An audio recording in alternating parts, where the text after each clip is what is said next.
What's going on, guys?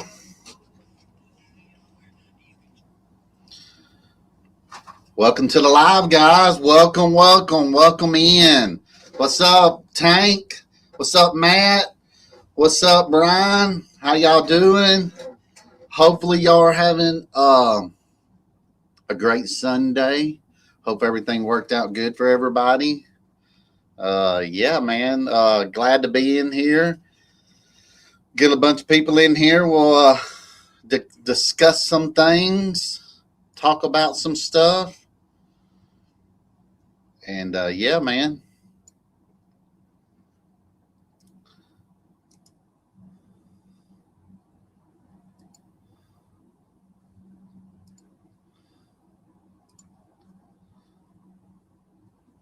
Glad to be here. What's up, James?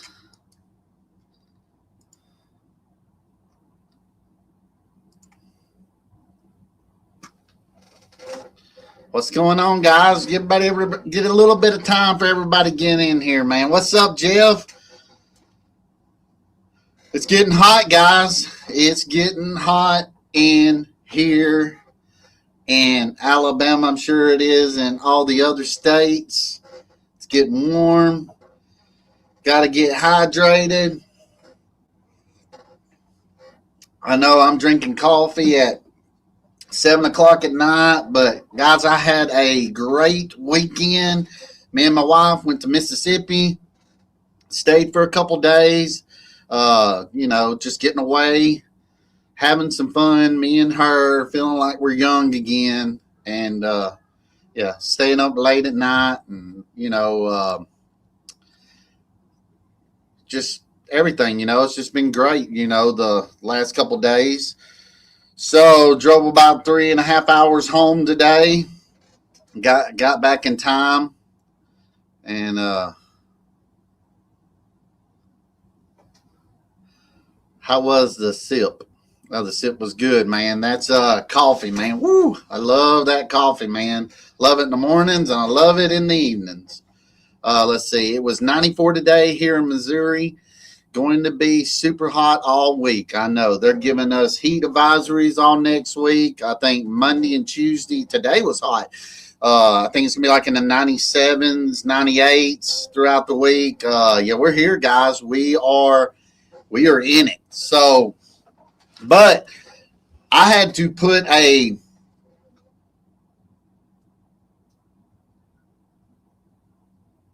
I don't know what you're meaning, Matt. I'll be honest with y'all. We went to the casino, so I know there's probably a lot of people going to be on here. Oh, you're wasting your money, man. What in the world are you doing, man? What are you doing? Well, we ain't taking a whole lot down there with us, man. And they give us free rooms, give us free food, places to eat, and it's just really good for me and her. We go down there. The kids get dropped off with the grandparents or her friends. She got a really good friend that'll take care of them too. And, it gives us a break, man. It gives us somewhere where we can hang out. So, never mind, Lee. All right, I got you. So, maybe I answered your thing just then, Matt. But yeah, man, I had a belt, not break, but almost break on the stand-on. Now, it's got almost 400 hours on it now. It's a 60-inch. Had a big old chunk taken out of it. I went to Tri-Green, tried to get the belt. They said it wasn't going to be until Saturday. Told Roberto, swing by there, pick it up. And, we would go.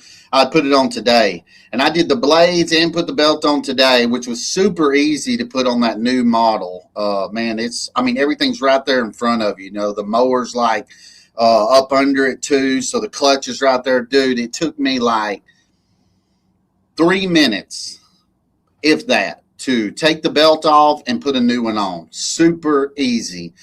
But, man, when I got done, I was burnt up. It was hot as all get out, man. Super hot. And just being in the shop for that long, I got to get me some air in there. I don't know. I might try to just get me one of them big old fans to stick in there now. The big circular fans that stand up. They got the wheels on them. I'm probably going to invest in something like that for now and just raise the doors up and just blow the air in there or blow the heat out or whichever one. So, what's up, Ben? About to eat dinner. Wanted to jump in. How, love, and hope everyone's well. Thank you, man. I appreciate it. Chad, what's up, man? How you doing, dude? Uh, Best lawn care live show. I know. I've been watching your videos, man. You've been making me feel really good, Chad. Man, I appreciate the support. Appreciate the putting it out there. The best lawn channel as far as live goes. I don't know about that, but we're doing what we can. As far as videos, man, I ain't been making no videos. Chad mentioned that in the thing too, man. I've just been, I don't know, man. I don't know where my head's been at, as far as the video makings and all that. I got a couple in the bank that I can edit out and do, but, it is what it is, man, guys. It's just where I'm at right now and just taking a little break from it. Hadn't really been watching a whole lot of people's videos either, and I just need to get away, and I did. I got away with my wife, man. We went and spent some time together. It was so great, man. So that's where I've been. So y'all can let me know what y'all been up to, what y'all been doing. So that's what this live is all about. So Black Smoke, 101 here, and the sun, 128. Whoo! It's hot, Black Smoke. It is hot, super hot, definitely. So I put the picture on the live as a thumbnail, and we were driving from Mississippi back home, and this little town called Fayette, Alabama, which is probably only about 35, 40 minutes from here in between the two, because I'm on the west side of Alabama, so I'm closer than what Chad is on the Mississippi side. He's more close on the Georgia side. I'm on the Mississippi side, and but we were driving through there, and I saw them mowers, and I looked over, and it looked like a grocery store, and it had all these mowers lined up down the side of it, and I told my wife, I was like, wait a minute. I got to turn around. I got to show this. You can buy mowers at grocery stores. And sure enough, man, it was a save something like a Save a Lot or a Save More grocery store and everything. But they were selling the errands. And that's why I put on the title and everything. What mower did you start out with? We all didn't start off with the cream of the crop. We already talked about this before, but Aaron's is one of the mowers I started out with. This was 17 years ago, and it was a pretty good mower, 60-inch deck. And I started out with my wife's grandfather's Dixie, and it was a zero turn, but it was like a 40-inch, 42-inch maybe. But once I made up enough money or whatever, I redid his belts and pulleys, and I fixed his mower back up and stuck it in his garage, for him letting me use it, put new clutches on it and all that. And that Aaron's was the first one that I bought for myself in my business. It was 60-inch deck, but that thing was pretty good, man. The decks on the Aaron's are not that bad, man. It held up, man. I tell you, it held up so much that my buddy bought the mower from me after about, I had that mower probably 7 years, 8 years. He bought it from me, and he still, to this day, with that same mower, cuts his property with it. Goes around and cuts his yard with it and everything. So it was a really good mower, man. So let me read some of these, guys, and see what y'all been saying. Let's see. Keep the lives coming, Lee. I look forward to them every Sunday. They will catch traction. As Ben says, you got to stay relentless. Exactly right. I figured out where I can stick these now onto the thing so everybody can read them, especially if you're going back later and watching in this live, because I've noticed that too, man, that I'll post this thing and it'll show like 70-something people like engaged with it, and then after a couple days, man, it's already like tripled. And so I appreciate all the support from all y'all and the people that go back and watch it later on while they're cutting grass or whatever, and just seeing everything. So I can hit y'all up with a couple of these, guys. Everybody needs a break every once in a while. You're right, Jeff. Everybody needs a break every once in a while. And I think you went to Florida not too long ago, Jeff. I think that's what you're talking about. So pretty cool, man. Oh, y'all, and see, Chad said he played them in JUCO when he played baseball and everything. So yeah, they got a little small community college over there and everything too. So pretty cool. Ray, what's up, man? Look at him. Look at him. What's up, Lee, and all the G's in the chat? There's a bunch of G's in here, man. Let's see. I started with a pair of fingernail clippers and a turkey baster. Oh, Tom always got to get it in there, man. He's got to get it in there when he fits it in there. So that's what I'm talking about. Ray started out with a Toro Time Saver. Awesome. Yeah. So everybody put in there and tell me what y'all started out with. What mower did you start out with? And, man, it pushed you to the next level, pushed you into the next thing that you're in now, So we all started out somewhere. We didn't have, we were starting a business, guys. Everybody was starting a business. The cash flow wasn't there. The customers wasn't there yet. So, either you bought it off Facebook Marketplace or a lot of us didn't have daddy's money. I'll be honest. A lot of it, I'm pretty sure 90% of us in here right now, if not everybody, 100%, didn't have daddy's money to help them get them started.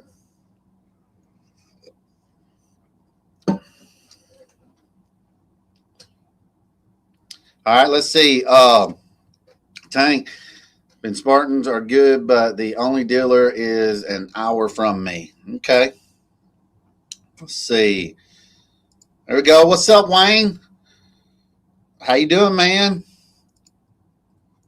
Darwin, he said, Skag Liberty Z. That's awesome, man. That's awesome. Let's see. I still use my 1984 Toro I bought 27 years ago. Hey, they're tough. Built tough, man. That's awesome. Let's see. Jeff said, started out with a Cub Cadet walk behind. That's what I'm talking about. Yes, a lot of them mowers that we started out with is something we probably picked up from Tractor Supply or Lowe's or Home Depot, and it got us by to where we we built what we are now. So yeah.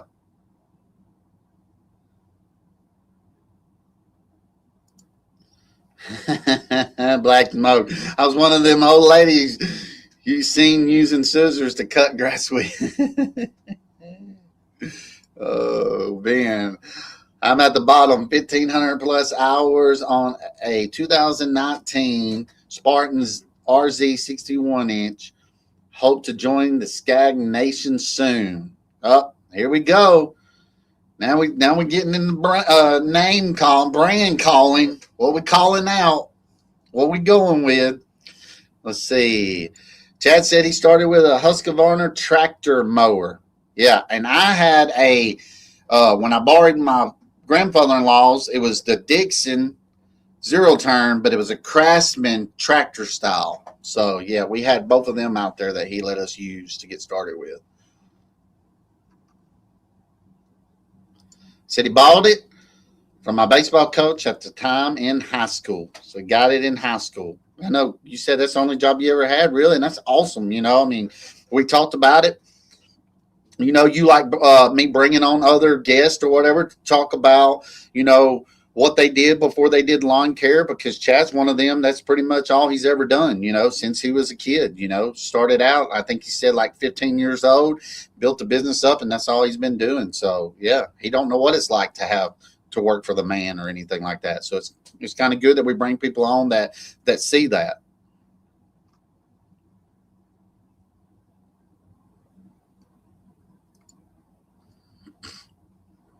Look at that, Ray. Got that top of the line Exmar, but Snapper Rear engine 25-inch, then John Deere tractor mower, then Toro time saver, then the top of the line X Mark, and never looked back. Took 5 years in the business before I got the X Mark. See, we don't start off with it at the very beginning, guys. We got bills to pay. We got families to feed. Insurance. We got all that kind of stuff to take care of before we can jump into a big boy mower or whatever. But some of these mowers, man, they'll get you by. That's what I'm saying. If you're new in this lawn care game, don't think you have to go and buy the top of the line equipment, man, to cut 15, 20 yards a week or every 2 weeks or something. Move up once you get there. Started with a yard man tractor mower. See, man, I appreciate all y'all giving me what y'all started out with, because I'd like to know too. I would.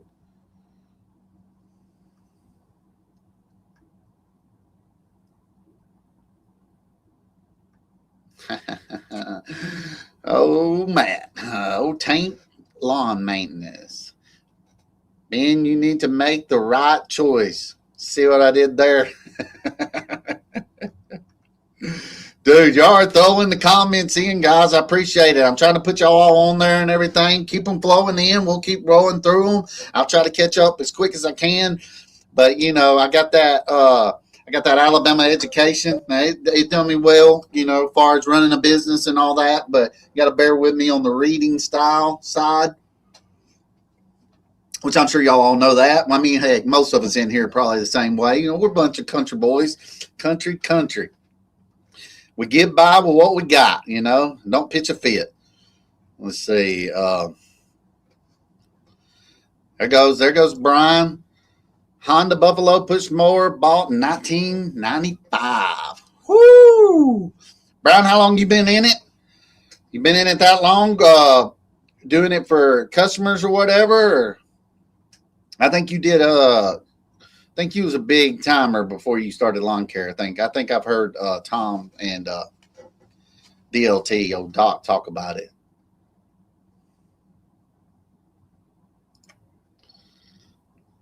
Look at that. Awesome. Chad said, "Do you remember the John Deere 495, Lee?" And I don't remember that because I jumped into John Deere after Kubota. After I switched out of Kubota after being with them for about, I don't know, 6 or 7 years or whatever, I jumped in with John Deere. So I don't remember a lot of the models and names of John Deere or whatever. Now, I like John Deere now, and I've been with them a pretty good while, but I did Toros just like the guys in here are talking about. Had the grandstand, ran it for a long time. I really enjoyed it, but not a good dealer support around me or dealership. And then jumped into the Kubota because they were near me or whatever. And the reason it was Kubota before I can even consider Tri-Green or John Deere didn't come into town till later on, and they're here now. So. Yeah, he is making big money there. Tank. Ray's got that money, man. Yeah, and my wife's right. Link is in the 4th comment. If I have to remake another comment, if you want to jump on the live with me, kind of help me out, you're more than welcome to. Anybody that wants to get in here, if you got time, I'm giving it to y'all. If you want to be in here, be in the live, just come on in. And yeah, if I need to redo it, let me know. I'll repop it in there. But if anybody wants to come on to the live, discuss some stuff with us, build this community up even more, maybe say, come up with something that I might have not came up with. I'm pretty much reading off y'all's comments to give suggested ideas to talk about. But I think it was a pretty good one at first, talking about what kind of mowers we started out with, and how long it took you before you jumped into another, a bigger mower or anything like that. So 15 watching, remember to tickle that like button. Thank you, Tom. I appreciate that so much. Yep, we got 15 people in here, and I am very proud of every one of y'all being in here supporting my channel. Live Nation. Let's see.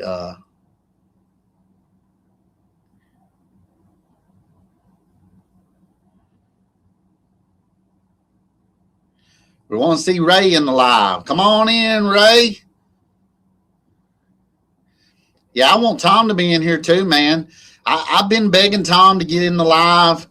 I've been begging him. He might not think I have. I've asked him a couple times, man. He's too good to be on the live, but I love him, and I'm sure he loves me, but I've been wanting to get on here, discuss, that's a different side of, hey, it's still lawn care and everything. He keeps us going, it keeps a lot of people in his community and all that going with fixing their equipment. So it's another part of lawn care, that I would like to discuss with him and talk about. So, Tom, if you feel free, you want to get in here, get in here.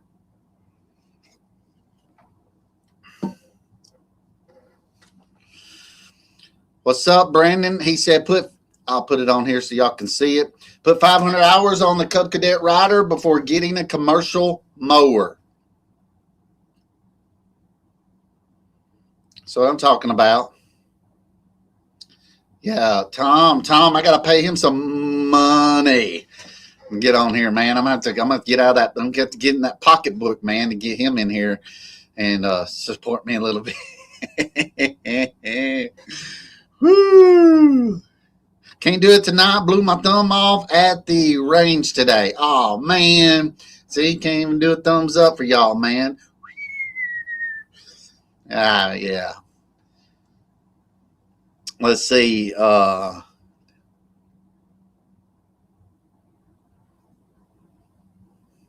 Boy, y'all throwing some comments in here. Appreciate it so much, guys. See, I need somebody to jump on here with me, man. I enjoyed having Buster on here last weekend, man. I think that was pretty cool. He had a lot of cool stuff to talk about. Towards the end right there, I kind of wish we wouldn't have had his phone go dead. Kind of wish we didn't have, because we were getting into some heavy topics, we were getting into some good conversation and all that about, everything with the website and, marketing and, we're starting to get into some good stuff that's helped him in his business. Hey, I did reach out to him, Matt, because he came in my live and left a comment. Jacoby out there at Brown's Quality Lawn, and I asked him if he would want to be in my live this Sunday, and he didn't respond back or whatever. But yeah, I would love for him to get in it because him and his wife do it together now, and they're a team every day. And hey, man, that's what let's bring it in there. Let's talk about it. Let's talk about how they like working together and all that kind of stuff. Yeah, I dig his channel. I watch it every now and then. Let's see. Yeah, Tom, have your lawyer contact me and everything. We'll get it in writing and do whatever we need to do to get you on here. If I have to put in a second mortgage to my house, we'll try to make that work so I can get you in here. Whatever I need to do, man. I'll make it work. We'll make it happen. What happened to the other Tom?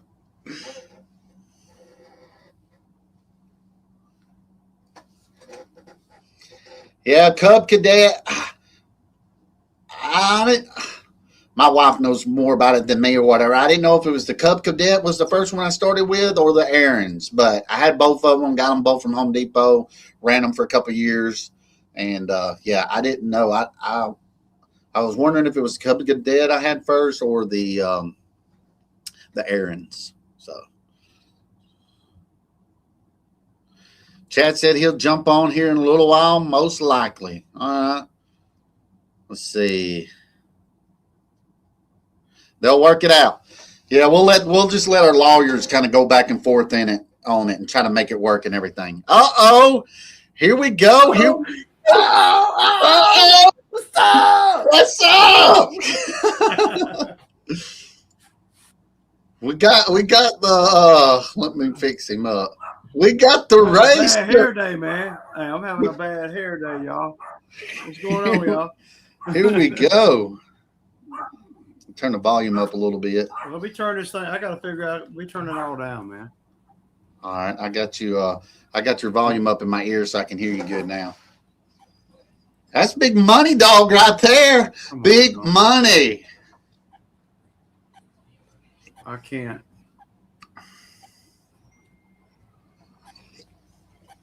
What's up, y'all?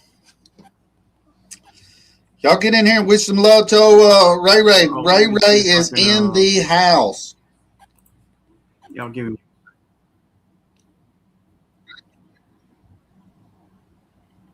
Can they hear me now? Can y'all hear me?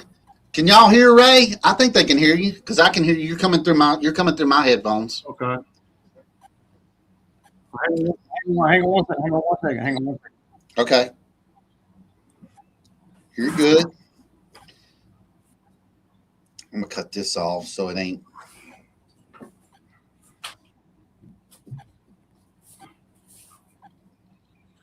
Yeah, so it ain't coming through the thing and everything.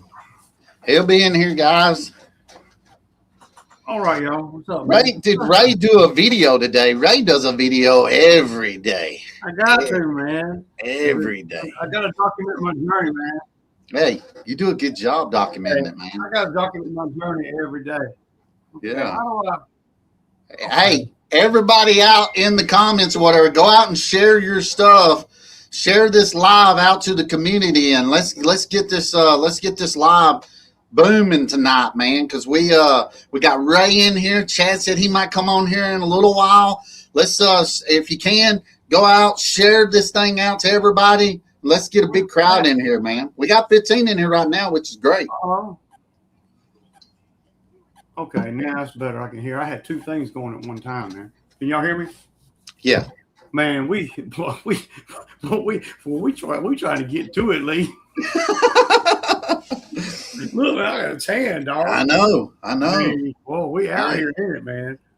Hey, Ray, while you're on here, I want to talk about first, man. I watched your video earlier today before I jumped on the live, and I love how you said you had Phil jump off, go and do the HOA cuts while you can move stuff around and do everything else. Because that's kind of how I've been with my business with Roberto and everything. Now you're seeing it, or you probably have saw it a long time ago and everything, but now you got a guy that you can trust to go out and do a couple things, man, while you tackling the skid steer jobs or, trying to hit some other yards. I mean, if you had a big rain and everything, you can bring that guy in. That's awesome, man.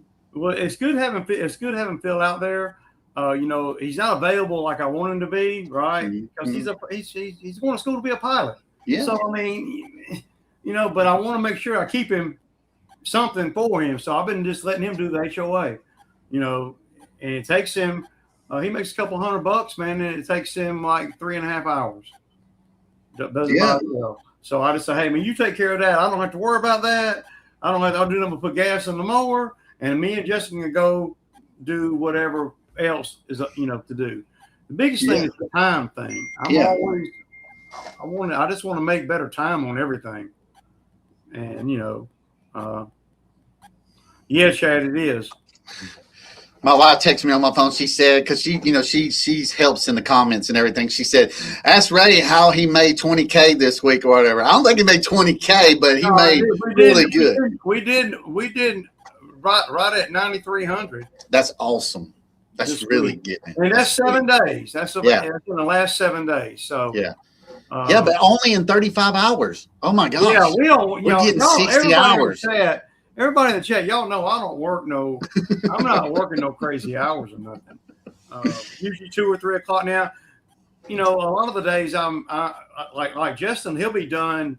I've seen him on about 1. I'll see a point where it's hot out. It's hot out here. I'll see a point where he can go on and go, and we're at a good stopping point. I'll say, go on and go, man. I'll see you in the morning. And a couple of days, he got $200. He was done at 1:30, 2 o'clock. So, but when you're doing the skid jobs, you can overcome anything that comes up monetarily because I'm driving 2 miles to the job. We're charged $1,700 a day, and then I'm sending Justin to go do 3 yards before he ever even comes over there. I mean, it's just, and then by the time he gets there, I'm in the best scenario for him to know what to tell him to do when he gets there, right? Because I've assessed everything and kind of, okay, where are we at? What we need to do, blah, blah, blah. So. Yeah, that's awesome, man. Yeah, because, Roberto and them, they're getting like 60 hours a week or whatever, because I pay by the hour. I know you do pay for performance and all that, but like, man, we're moving and grooving, getting everything done too. But we're doing I think we're averaging about 7,500 a week, and we've been doing that all year, So, and I don't even go out there with them anymore. So it's just sending 2 guys off there and letting them go, Yeah, Tank. I'm gonna put, I told my wife, I said, I'm gonna put a shirt and tie on. We out there sitting in the damn truck talking shit talking crap on the in the truck, man, with a shirt and tie on. That's awesome. Yeah, that's awesome. Today though, I mean, it's so hot though. Today, and when I'm in the skid, when we're on these skid jobs, I don't really get hot too much because I'm in the skid. But I can tell it's wearing on Justin. I could tell. I can see when it starts wearing them down. But like I've always said, and all the guys in the comments, like I always say, if I just have one good guy that'll just do the work, help me do the work, he can make a lot of money. He can make a lot of money. Now, what they do with the money after hours, well, that becomes the issue. Yeah. More money, more problems for a lot of people. Everybody can't handle making, really good money. Yeah. Yeah. That's like with our guys tomorrow, my guys have been starting at 5 every morning, but we got commercial properties. Yeah. 5 o'clock, dude. Hell no, man. They get it, dude. 5 o'clock in the morning, and they're done by like 1 or 2. So we're trying to beat the heat of the day, man. It's freaking hot, So, but I can go to these commercial properties that early, which is great. So I'm starting to move the schedule around to where we're doing 1 or 2 commercial properties in the morning, then start hitting the residentials in the evenings or the later in the day. See, a lot of people don't understand the I've had people come in the comments on, well, you said you're doing it this way, and you said you're doing it that way. It's all subject to change upon. Well, whenever I think there's a better way. Yeah. It's always, the routing can change at any given moment, Yeah. It always changes, man. It doesn't matter. There's a situation that comes up, customers want you to get to this, trying to move you around to this day. I mean, the schedule is never set. Like I was scheduling, for tomorrow and this week, and I do a lot of commercials, and I do them twice a month.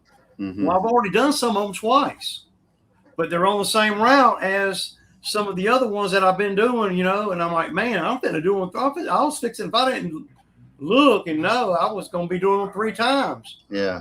You forget where yeah. If you're not on every job, I forget where I'm at. And I'm like, man, I got to turn the invoice in for them on the 1st. But I've already done three of the big ones that we had scheduled for tomorrow. I've already done them twice, so I have to push them to Thursday, the 2nd. So it's like you're constantly doing that, man. To me. Oh yeah. Hang on, Chad. I'm gonna reset the link up for you if you want to get on here too. That's what I'm sending Phil to pilot school to get his license to fly right around. There you go, Chad. I like it. I like it, man. So, with us starting early and everything, I know Chad mentioned on here, a lot of American guys are not going to get up that early and go to work. But what I look at it is they're beating the heat of the day, and you're more to be more, efficient and everything in the early. If I leave at 7 o'clock instead of 8 o'clock, I'm saving 2 hours on the day. Yeah. What's up, Chad? What's up, Ray? Hey. What's going on, man? I ain't got a fancy microphone and all that. Hey, I don't either, man. Look, I'm sitting here in my underwear. I'm in my garage, man. This is awesome. First time, man. 3 in here at once, ain't it? Ain't this the first time I've done it? Or? No, I did it with Tank and Chad. That's right. Three Stooges in here now. Yeah. These are three top G's in here right now, y'all. I don't know about that. I don't think I've gotten on with Ray before, though.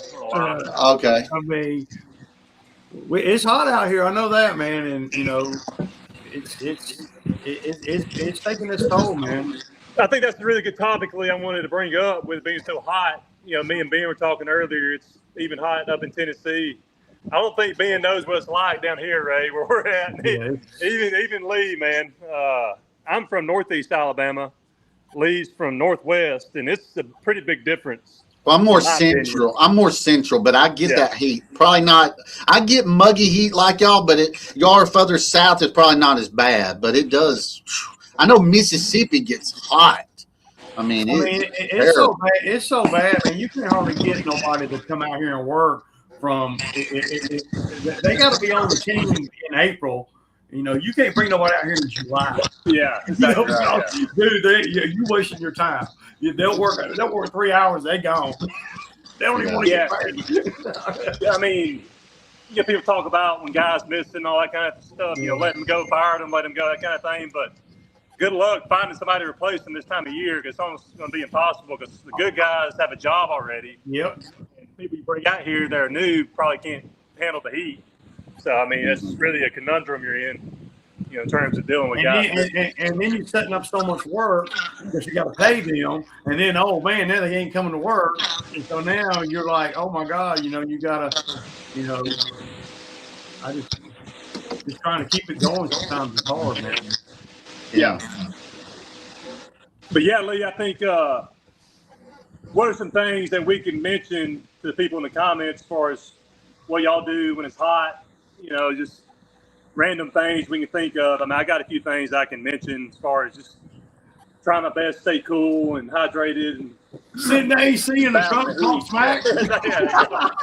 Yeah. Right. Do that. Right. I've never had a truck that would make it through AC ever since I've been in business. The box truck, the new box truck, the AC broke. The old landscaping truck, AC broke. The F-250, AC went out. I've never went a whole season with daggum AC. Man, I won't buy a truck if the AC don't work.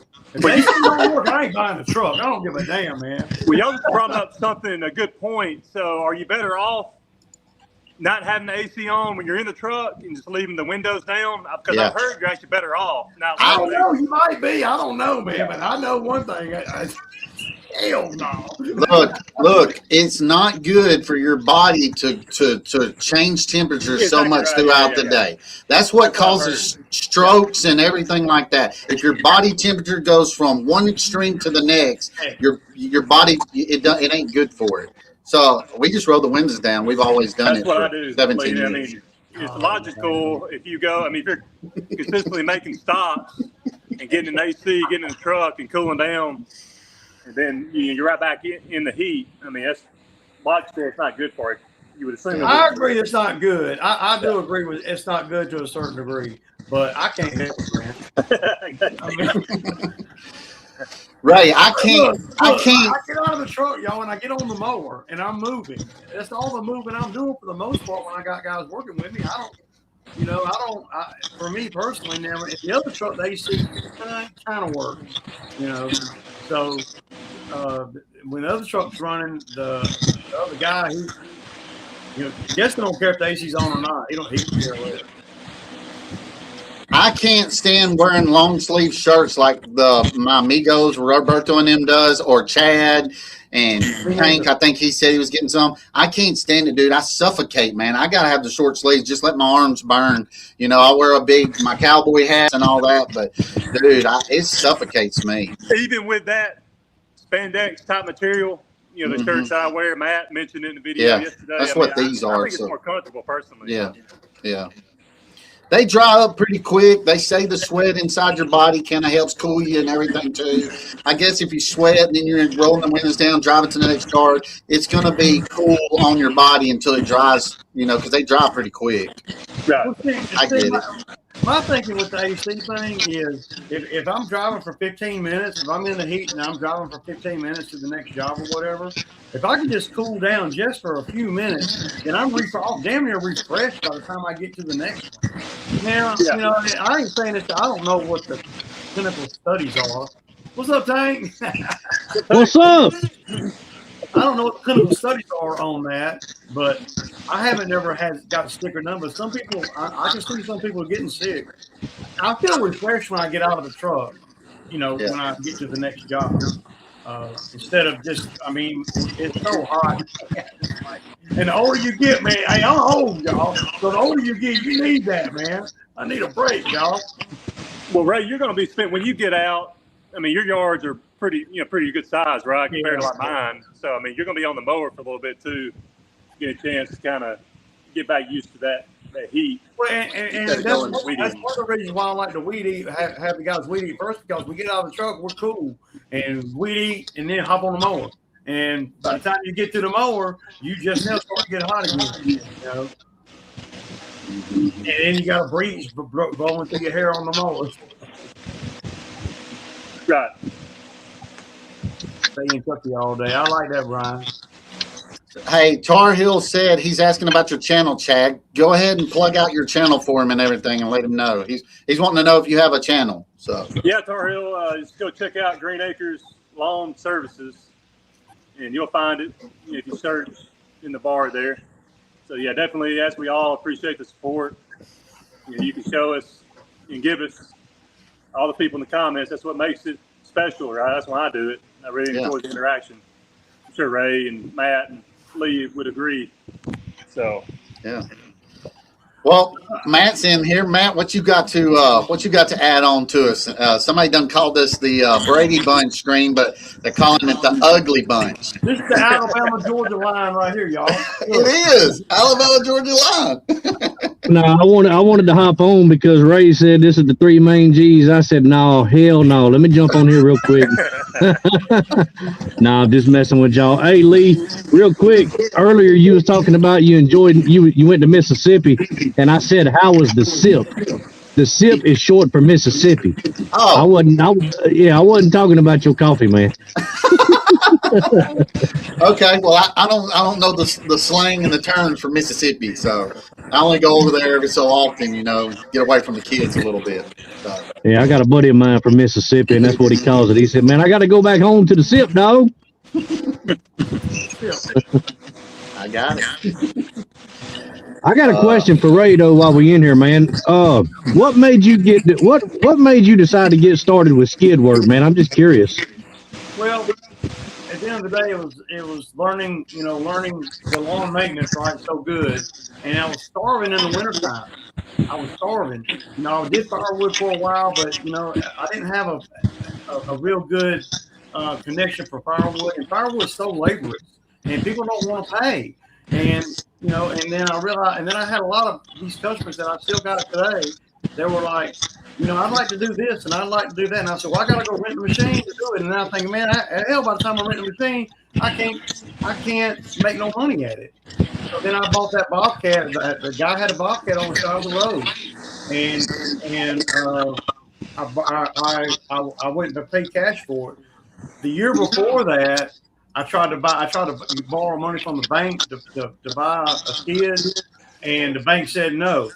And I was like, okay, that means I'm not ready. That's what that told me, right? It told me I'm not ready, right. not ready for a skid if the bank ain't gonna loan you the money. So I said, okay, let me put the grind down. And I put the grind down. I saved up like $23,000 that I could let go of, right? That the difference is saving that kind of money and having it. But to save it and be able to spend it all in one walk and just roll the dice, man. I rolled the dice on that T190, man, and I never really looked back after that. I made the firewood game go away. And even though I still tinkered with the firewood at the beginning of that, because I had the machine that could go get it now. I was pulling trees out of the woods, dude, with a lawnmower and a 4-wheeler. And I would drag them up to a landing on one of some of the big properties I was doing. I would cut them into pieces. I would roll them up on the dump trailer, bring them home, split them, and then load them back in the truck. I mean, dude, I was like, and then that old man died. He had 400 acres. He died, and I didn't have access to the properties no more.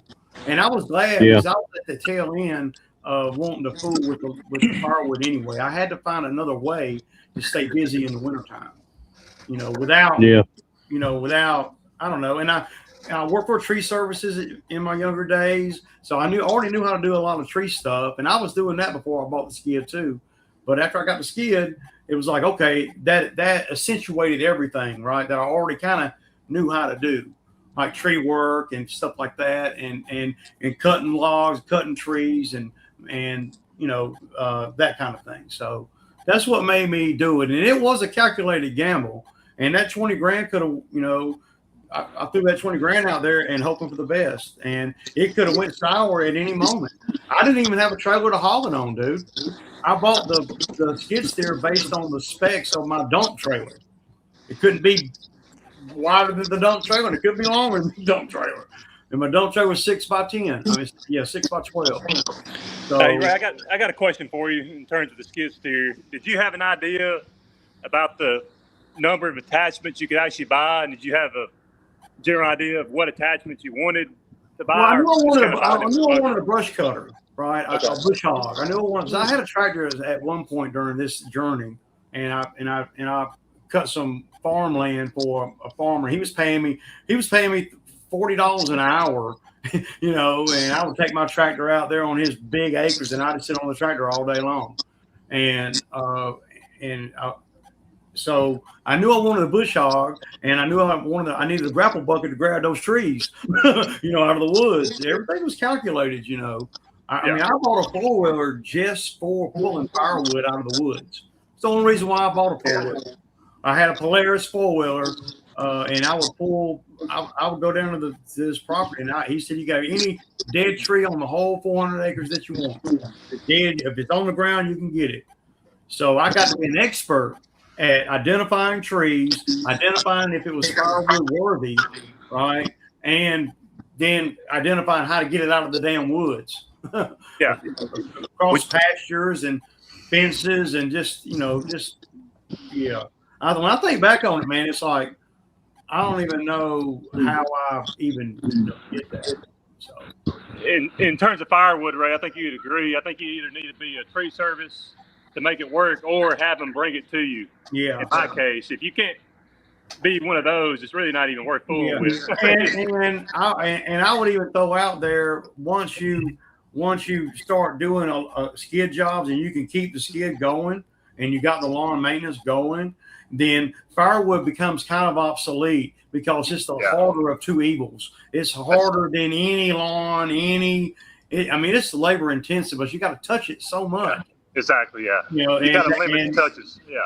I did firewood for about 8 years, and I made okay, but the most I ever made in a winter with firewood was about $9,000, and that ain't including my expenses. So I was just making it, right? I was just living, So I paid my bills and stuff ahead of time during the summer.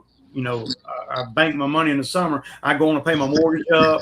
I go on and pay things, my notes and my big stuff up until February or March. By the time we got to October, my house payment was paid up until February the next year. So I didn't have to have a lot of big bills in the wintertime. I played tricks with my money because I wasn't disciplined with money. I didn't know, I'm a lot more disciplined with that kind of thing now. Well, you have to be, you're not going to ever, you can't hold $1. Just forget it. Yeah. You got to go to hold money up and tag it for this or that, or, and I've gotten really good at that. I think a lot of that comes with maturity and age too. Exactly. Yeah. I used to be the same way. I couldn't hang on to $1 to save my life. Friday'd roll around, get paid, $1,000, $2,000, whatever, and come Monday morning, I'd be, man, how am I going to buy lunch today? I think I want to answer you about your favors. Go ahead. This. So he said, I think I should charge more than $40 an hour. Look, man, that was back when I had a tractor, and that was in like in 2009. So Back then, that was probably a good price. Yeah, that was probably. I mean, that was and diesel fuel was. I mean, hell, I run that tractor all day long on a full tank. Yeah. Now these days, you can't. You can't do nothing for 40 an hour these days. Come to think of it, I think diesel was cheaper than gas back then, wasn't it? Yeah, It was. Yeah, It was. It was so minute, I didn't even notice fuel was not an issue. Right? It wasn't even a thought, and I didn't have any money, and I still don't remember fuel being an issue like even today. You know. That's right. I got to say though, that gamble you took on that skid, man, that's a gamble that definitely paid off for you, man. It's fun to watch. It really is. I know. Well, the boat is the second skid. I bought that Bobcat to kind of get my feet wet and learn how to run the machine. Everybody says, "Oh, this is skid steer. You automatically making money. You automatically this. You automatically that." Well, you got to learn how to operate it and make money with it without tearing everything up. You know, when you got an old machine like that Bobcat I had, hell, it seemed like every job something would tear up. Yeah, I remember watching the videos. You were having problems with it. 800 here. You know, it's like, golly, man. Or catch fire, right? Remember it caught fire? Yeah, it caught fire on him. Remember that video? But by the time it caught fire, I was ready to move on. I understood at that point, after about 4 years of having it, okay, this is the machine that I need. This is the machine that I want based on what I don't like about this machine.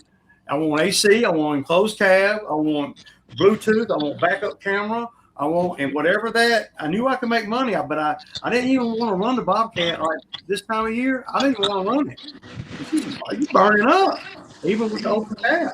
Yeah.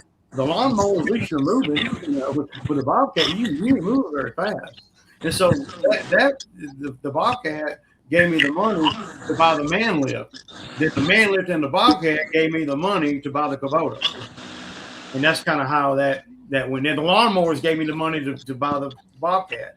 And that's how we look at it with all of our businesses. You know, it's a stepping stone. You're buying this equipment, saving your money, and you're stepping up into the game of something else, you know, increasing your value, increasing your efficiency and all that as you grow in your business. And you're basing that on what you've learned. Mm-hmm. Not what somebody's telling you, what you've actually learned in your area from your customer, from your history in the business. You know, everything that I've done up to this point, I have had to learn on my own, you know, and that is paying for things that I don't want to pay for. You know how that goes, you know, great common stuff that happens, you know, that man, why did I do that, you know? So, yeah, I know Buster touched on that a little bit last Sunday night. He was talking about the lawn maintenance. It's a gateway business. It leads into other things. You start out with a mower. Next thing you know, you've got a client coming to you like, hey, do you plant flowers or do you do mulch? And then that kind of stuff leads to, hey, do you do sod? The next thing you know, you got people asking, do you grind stumps? Do you install French drains? Do you do hardscapes? The next thing you know, you go from making $100,000 or $200,000 a year to making $500,000 to $1 million a year. And it all starts out with, it really starts with a dream, and then it starts with a lawnmower. And your relationship building too. That's exactly right. That's exactly right. And you know, I don't. And building trust. Yeah, and because these customers that I got, a lot of them run even things that I don't even do by me before they hire somebody else. You know, they'll say, hey, what do you think? You think I could do that? Or you think I should do that? I said, well, I don't know, you know. Especially like with Pine Straw guys and stuff like that. You know, hey, how many bales of this guy said I need 400 bales. I say, you don't need no 400 bales of Pine Straw. You need 2. You know, I mean, because they trust my judgment, right? And you build that. And that's the bad thing about a lot of the commercial stuff that I do. I'm not building relationships, but they pay more, right? They pay more. And it's year round too. Yeah, but you're not gonna, you know, the commercial people I got. All of them, they're not like the homeowners, but they keep me more busy and they're making money so they can afford to pay more money. Right. So I think the difference, honestly, I think the difference between homeowners being more willing to spend and the commercial people not is a lot of times at the end of the day, a commercial property, they're there to make money. A homeowner, they're looking at their property as an investment. They want curb appeal. Yeah. They don't So care. they They know- don't care as much. Yeah. Right. Yeah, But and you the have to weigh homeowner knows that the more that they spend, the better off they're going to be in the end when they get ready to sell their house. Right. And a lot of homeowners, simply don't have the money, right? That they got this going on, they got that going on. See, the commercial people, what irks me is the commercial people. I know they got the money, and they're tighter than on a scale. They're tighter than any of the homeowners. Yeah. But they give me such volume of work, and they don't ask no questions, and they don't complain about nothing. And they're giving me $6,000-7,000 a month. Okay, I just keep going through the motions.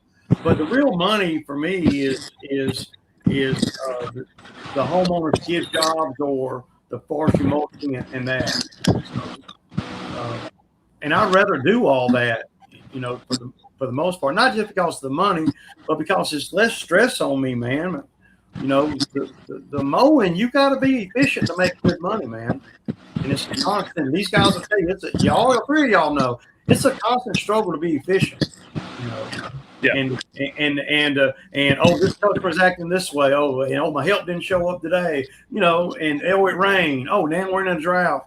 All those factors, man, they start wearing on you when you get to August. It's like, man, I'm ready for everything to slow down a little bit, so I can breathe. It ain't about the money, so. I'm in the process right now of tweaking all of my routes so I can be at my max efficiency, because we had so much rain and so much drought and everything else. It just kind of threw everything out of balance. Now I'm trying to reel everything back in so I can spend an entire day in this area, and tomorrow I can spend an entire day in that area, versus going back and forth all day long. And it's like you're burning out $100 worth of fuel just to cut a $80 lawn, Yeah. But you want to have the weeks kind of evened out if you're doing bi-weekly. I'm sure everybody would agree with that. That's something I'm trying to get back to with like y'all said, with the rain previous weeks. It was dry last week, but now the schedule is kind of off kilter, so to speak. So yeah, you kind of got to get back to that, those weeks where everything's more even. You know what I mean? And usually you end up taking a with hit mowing. along the way too. When you're trying to get it back even, you got to put her off 3 days. You got to put him off 2 days. So now instead of 14 days, you're at 16. And because rarely do they want you to come at 12 days. So it's usually more than 2 weeks. And then if you waited a whole rotation, if they got cut off a whole rotation, you just lost that money. You can't get back. Yeah. Just to keep them route friendly, density friendly, right? I'm always thinking like that. I don't want to be way over here and have to come way over here and do the neighbors tomorrow. You know? So I always try to do it in, I call it baby steps, where you just kind of slowly bring it back to where it's supposed to be. Like maybe if it's on a Friday, this rotation, maybe the next rotation, you'll bring it to a Wednesday.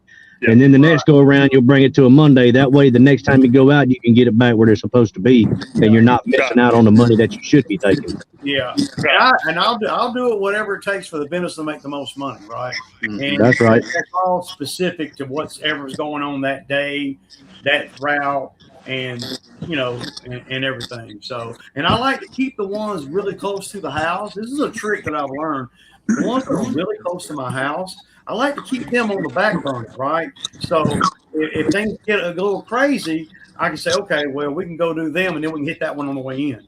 Or we can go do those, and then we can hit that one on the way home. Yeah. Or we can hit these on the way home while we're waiting on the school buses to get out of the way, right? Yeah. And then go out and then get out there after 9. So, and I'm constantly doing that. Like the ones in my neighborhood, they're not really on a schedule. I mean, it's about every 2 weeks, but it might be 13 days and it might be 15 days. It doesn't really change anything. I pencil them in all the time, constantly, and now a lot of times that'll fill the day up. What I do is take it away over here, y'all. What we try to do is we try to go further away from the house, bring it in. That way, if my guys have any trouble with their vehicles, equipment, whatever, they're coming to me. They're starting further away. They're coming to me. If I got to go to them, I'm not having to go far out if they, further away. So I've always done it like that, Lee. I want to go the furthest away. And the only thing that changes that is if like school traffic or whatever, I might hit one $80 one in the neighborhood, and then we'll go. Yeah, yeah. You know, I'll do that kind of thing. Just to be efficient, man. You know. Mm-hmm. Your time is everything. That's all we give them. We're giving time. That's all we got. So we're giving them the time. We need make what the best we can out of that time, in that amount of time, in that day, to profit what we can. So, I agree 100% with y'all. I'll tell you what, man, I hate living in a neighborhood. All three of y'all live in the neighborhood, dude. I'm country as it gets. I can step off my porch and pee right now. You know, I'm country. There ain't nobody around me. I got these deer that run through my yard that Chad would love to try to hit. You know, try to shoot or whatever. Nah, I get you, Chad. They're gonna get Bambi, man. Well, it's close. Hey, I got a good point. Ray brings it up a lot, and I agree with it. I'm sure y'all agree with it too. As far as customer relations, I was talking to a guy at the gym today about it. Actually, this time of year when the grass is really growing and people are on you about coming, making sure the grass is cut, is the most important time of the year to keep people happy. That way you can build that trust, you know, and build that confidence in them that you're going to be able to do it. Because like y'all talk about, a lot of people, once it gets hot, they're out of there. You know, they quit doing it. You know what I mean? Show up. So, I mean, this is the time of year to prove your worth, prove your value, come on a consistent basis, be reliable, be dependable, and you can build that bond with your customers, right, Ray? Yeah, so I agree. All my long-term customers, you want to keep them happy this time of year. I agree with that, man. My ideal customer is the customer that is not paying for me to do the lawn. They're paying not to have to worry about the lawn. That's what they're paying for. That's exactly right. That's a foregone conclusion that they don't have to worry about Ray. Is Ray coming this week? Right. They don't. They're paying not to have to worry about it. Exactly right. If it's just about the labor, then they could probably get a kid down the street to cut their grass a lot cheaper. But he might not be. He's probably not going to be consistent. It's going to be a headache for them. They don't want a headache. Yeah, and I wanted to talk about too. Chad put it in his video today or whatever, and he mentioned something about, you know, like we're talking about what we're starting to talk about.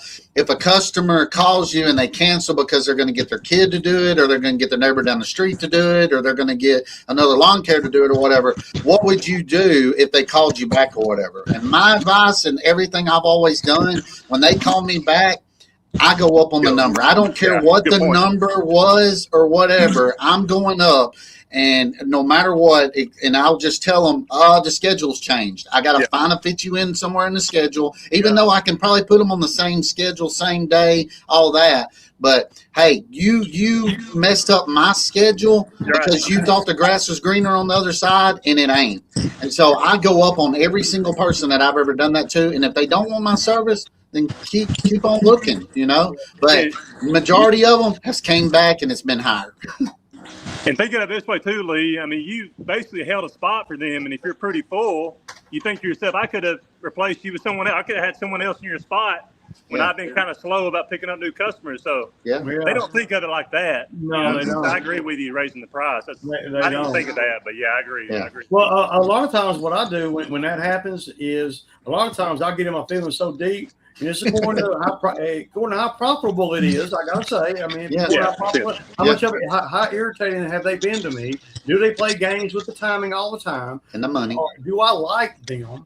You know, I mean, these are factors that I think about. And being a business owner, I got those options. Yeah. And I may just say, no, I'm good. Yeah. I've had one customer drop me over $5. She tried to get me to go down to $5. I've been doing it for like 6 years. And another guy came in that area and was doing them for $5 cheaper than me. And she quit me. 3 weeks later, she was calling me. And I'm like, no, I'm good. I'm good. I told her why. I want them to know. I want to be transparent with them. I told her why. I said, I can't have customers dropping me over $5. No, I mean, if you on hard times and you need the $5, you could have came to me and said, "Hey, can you do it for $5 cheaper for a few weeks or something?" I don't know. Yeah. But I refuse to go back to them, and I just keep it moving. You know, loyalty is a big thing, not only in friendships with your customers. I mean, you want to feel like they're loyal to you. Mm-hmm. Yeah, I'm sure they want to the same. They want to feel like we're being loyal to them. So that's a big deal. You know, and You got to let your customers know too up front that, look, I'm not doing this as a hobby. I'm not doing this as a second job. This is my job. This is how I feed my family, put my kids in school. This is how I pay my bills.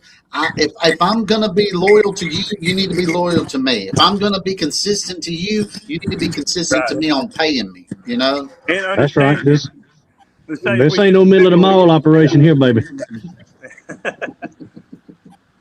Yeah. But I want to have customers that are understanding too. Let's say if I get in a situation, obviously with the rain that we've had, and say our schedule's all out of whack, well, you may need to communicate with your customer about, look, instead of coming this day, it's going to have to be Friday instead of Wednesday. And if they're mad about that, that's not a good sign. No. Well, yeah, you're right. You want them to work with you. You're right, Jay. And a lot of times, what's over the time you build a relationship with these people, they're not trying. They're not going to hire anybody else. And all the ones that do that kind of crying, if it rains and you can't come, and they're talking to me about, hey, well, I tell them, I done got rid of all those customers. Yeah, all those type personalities, they're gone. I got the cream of the crop, because that's the whole purpose of being in business for yourself, is to have it as stress less as you can. Exactly. Yeah. And over the years, I have made it that way. Get out the way. Get out the way. Get out the way. Get out the way. And then you start identifying. Like, I got a customer right now. I know that they're going to be super difficult to do a sod job for. He'll pay me whatever I say. Right. I could probably get $8,000 or $9,000 for 6 or 7 pounds of sod and do the whole yard. But I know it's going to be a problem. I know it's going to be a headache for me in the long term because of how he is, right? Yes, he's real picky. He's always got a bunch of questions. He's always, so I told him I don't have time to do the sod job. He says, Ray, I want you to do it. I'm like, and he said, well, if I get some other quotes, can I send them to you and you tell me if they're good quotes? I said, yeah, I'll do that. But I refuse to do the big job for him because I've had problems with getting $80 out of him, right? And he done ran into some money now, and now he wants to redo his whole yard. He wants me to do it. He said on me to do it, but I don't want to, man. Because I can sense, I see that personality, and I know that in a big job, no matter what he's paying, it's gonna tax me more than I want to be taxed here in July. I just don't. July is taxing enough in itself. Yeah.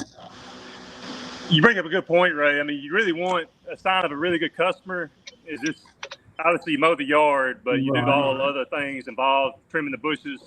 They ask you to do something other than mowing, and they tell you, look, Chad, I just want you to do this job for me and just charge me. I'm not worried about, I trust you, be fair with me, but just charge me. I'm not really worried about the price. Just do it for me and charge me. But that doesn't happen. Price and all that. You're right. But that doesn't happen without relationship building, right? Yeah. You built a relationship to get them to that point. Right. Yeah. That's right. I did a brush cutting job yesterday. I did a brush cutting job that was like that yesterday. Yeah. That's the kind of customers you want, man. They don't care what the price is. They know you're going to charge them a decent price, a fair price. Right. They're not going to. They don't ask no questions. Yeah. They don't ask no questions. They just pay the invoice. Right. You never obviously want to rip them off. I mean, you want to be fair, but you don't want to lowball it either and not know your worth. So you got to be profitable. Confidence too. You got to exude confidence when you're like in year 2 or 3. I could have never got the money that I get now, man. Yeah. I could never got the money that I get now. When I told Kat about that job over there, I charged her $10,000. She said, "What?" She couldn't believe that. I said, "Yeah, I'm gonna get it, or I'm not gonna do it."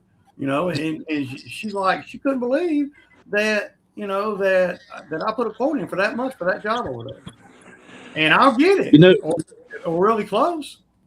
You say that brings up something else too. Before I started my business, man, I did my first job in 2021. It was December of 2021. I got called to do a leaf cleanup, and I'm not gonna lie, I was nervous as hell to get this quote because I had no idea what I was doing. I looked at it, sorely underbid it. It was right next to a creek bottom, and it had been sitting there for about 3 years without never being cleaned up. and I told him $250. It took my wife and I 8 hours to do it. And my wife was like, my wife was like, they really paid you $250 to clean up them leaves? And I was like, yeah, think about how long we were here though. Hey, we did it in our first year, me and my wife. It took us a week to clean the yard up and made $200. A full week. Oh. Now this is 2008, but holy smokes. You don't get here without taking hits, y'all. That's it. You got to learn. You just got to jump in the fire, man. You got to jump in the fire. And see, I that's where I'm at with the skid jobs now. I don't want to keep doing shit by the day, man. I don't want to keep doing it by the day because I'm beating myself because I know how to do a lot of stuff, and by nature I'm efficient at everything that I do because the lawn maintenance has taught me that. I want to be efficient at everything that I do, and so for me to be super efficient with the skid, I'm getting there, but it's hurting me in the long run because by charging by the day. I need to be charging by the job. And that's kind of where I'm at right now. I know I'm better to charge by the day, but I don't want to take a hit. So I know it's better to charge by the job, but I don't want to take a hit. So I charge by the day, and I'm battling with that inside right now. Well, that's where experience comes into play. Yeah. Right. I mean, people got to understand that if you're starting out, it's going to take you time and to really learn how things work. Pricing is such a huge one. I'm still learning on pricing, and we all are. Right? Yeah. It's a constant evolution of pricing and what the market will bear. What's up, Tar Heel? Tar Heel says we're an all-star panel. He must be talking about Ray and Chad Lee. He ain't talking about me and you. No, you're exactly right. He's talking about the two long money guys. Yeah, that's the two long money guys. As I'm looking at it, it's the two guys on the right side of the screen for me. Yeah, you're right. You're right. Well, we work hard. You just got to stay at it. And I know, Tank, you ain't been in business that long, but 5 years or so. You just got to stay at it, man. And it really is not rocket science. It's just doing the next logical thing, man. That's right. The next logical thing based on what you learned yesterday. Right, what you learned yesterday, you apply it to today, and it's got to carry over. If you act like you know everything, and you're never going to get ahead. You always need to be learning. There's something out there you need to learn and do. Don't what you say, Lee. Everything. Hey, Lee, you know why that's why it's a hard time when these young guys come on and say, "Oh, well, I'm gonna have 5 trucks in 1 year. I'm gonna do this," and I'm like, "Dude, you don't even know how to run the lawnmower. You done got Ray started, Lee. You don't run the lawnmower right. I mean, you don't know how.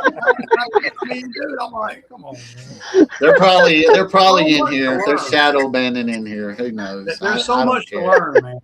Let them come on and let them talk and let them, get in the comments. I welcome anybody in here. They might show us something we don't know, but I'm not acting like I know everything and all that. I'm not that type of person. I'm not trying to start nothing in the lie, but I'm stating a fact, man. Mm-hmm. I mean, you got to learn how to do this to make top dollar.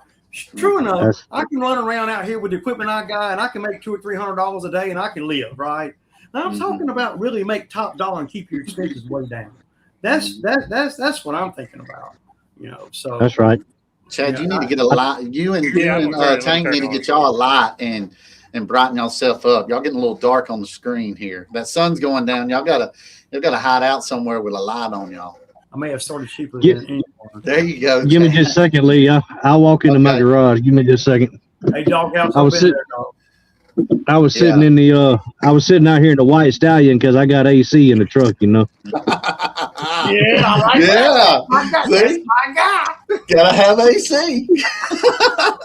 Tank's gonna start wearing sleeves though this week, right, Tank? See on the Hey, hold on just a second. I don't know if y'all can hear me or not. Yeah. Oh, we can hear you still. Yeah. Yeah, Tank said in his little video that he's going to start getting them fishing shirts or the Hulk shirts or, whatever, the fishing shirts, long sleeves. He's going to burn himself up. I've been liking these shirts about like the shirts you got on, Lee. Yeah. These are my company shirts. They're expensive, dude. Yeah, these are my company shirts. These shirts, they're like I don't know. I bought like 10 of them for $200 or something. Yeah. Now these are even cheaper than that. You can get them for like $10 a piece, and then I get my guy over here in town to put my logo on the front and the back, and then we got long sleeve ones for Roberto and David and him. So I want to ask y'all a question. So what do y'all do? Like, I don't know about y'all, but over the years I've had a problem like keeping my shirts clean, right? So this year I've been doing something a little bit different. When I come in, we junk all over the shirt. I've been hanging them on a step ladder I got in the garage, and I've been spraying them with spray and wash. Yeah. Every shirt, and I come in because I don't want it to get all nasty, right? And then you wash them, especially with the skid stuff. This is hydraulic fluid, and you fooling with a skid steer, you're gonna get dirty. Do y'all do anything like that? Or y'all just throw them in the washer? Yeah, throw them in the washer. I got dark gray ones and I got maroon. And I got maroon because my landscaping truck is maroon. And then I got the dark gray ones with the neon green lettering on it and everything. So it don't stain up as bad. You throw them in the washer, Chad? Yeah, I just throw them in there. My wife complains about it because I always get the washer off there. She's got to clean it out. But I'll take it off in the garage and blow out, rip it up or whatever. Try to get all the grass as much as I can. Empty the pockets, because you'll get stuff in the pockets and all that. Just make it easier on her because she's always complaining about trash and stuff being in the washer. Having to clean it out and all that. But I don't think it's that big a deal. But yeah. But Ray, I notice sometimes when you get your sandwich or your chicken or whatever it is, sometimes you get it Guthrie's, right? You got a Guthrie's over there? Yeah, I can't eat there no more. I was the store manager at Guthrie's when me and my wife got together. So she loves washing these clothes and washing greasy clothes all the time in the washing machine. So yeah, frying them chickens and all that kind of stuff up. She much rather just clean the lawn clothes up. While we're talking about clothes, this is something that I think is important. I think you need, and Tank brought it up in his video yesterday in terms of the shirts. I think you really need to have a hood, guys, about to cover your neck. If you get so much sun on your neck, that's something I always worry about. So most of my new shirts have those hoods. Yeah. Now I actually put them on, especially in the middle of the day, even though it's a little bit hotter, just to protect my neck from the sun. Because I really worry. That's one thing I worry about is skin cancer. Or wear a cowboy hat. Yeah. There you go. I wear my earphones, my radio headphones. I got a big straw hat too. It's got my logo on the front of it too that I wear too sometimes. Yeah. But, Something else I like to do, guys, if you carry a cooler around, which I'm sure a lot of you do, is I'll put a towel in there and just leave it in there. And whenever I feel like it, I'll take it out, wring it out, just put it on my neck. Just kind of cool down. That's always good. Let that cold water flow down your neck, down your back. That's really good, I feel like, for dealing with the heat. Yeah. Kind of like a frog tog. Yeah, like a frog tog and everything. Yeah. Those are good. Pop it and stick it on your neck. Yeah, so that's something I think some of you guys that haven't thought of that definitely do that, because that's helpful when it's real hot. Tar Heel Aerials is saying that Mike Andes would do work for free. I've done some stuff not for free, but when I first got the skid, learning how to run it and everything, I did a lot of stuff over the bamboo site to learn how to. He would give me like $400. I'd go over there all day long. I ain't losing money, but I wasn't making much either, and I didn't know nothing. But I learned everything that I learned how to do with the skid. I learned over there. How's Brett doing, by the way, Ray? Doing good. He got me cut the grass over there, Chad. See what? Is it still running good, by the way? Yeah. I kind of regret selling it. Last weekend, I ran that mower on the dam over there. Did you? Yeah. One of the belts. One of the belts over there, that property is still, and there's some spots it's still it's hard on the mower. Yeah. It's hard on the mower, but he loves that mower, man. He moves dirt with it and everything. He loves it, man. He loves it. That's awesome. Turns your mower into a plow. Yeah, I mean, over there at that property, and I told him before he bought it, I said, man, you can't go to Home Depot and buy no more for this property, dude. I said, you'll have it broken in a week, man. And you need one of the mowers like I got, and because they tried and true over there. I've cut ever since that property was covered with bamboo. I've been cutting it with my mowers, so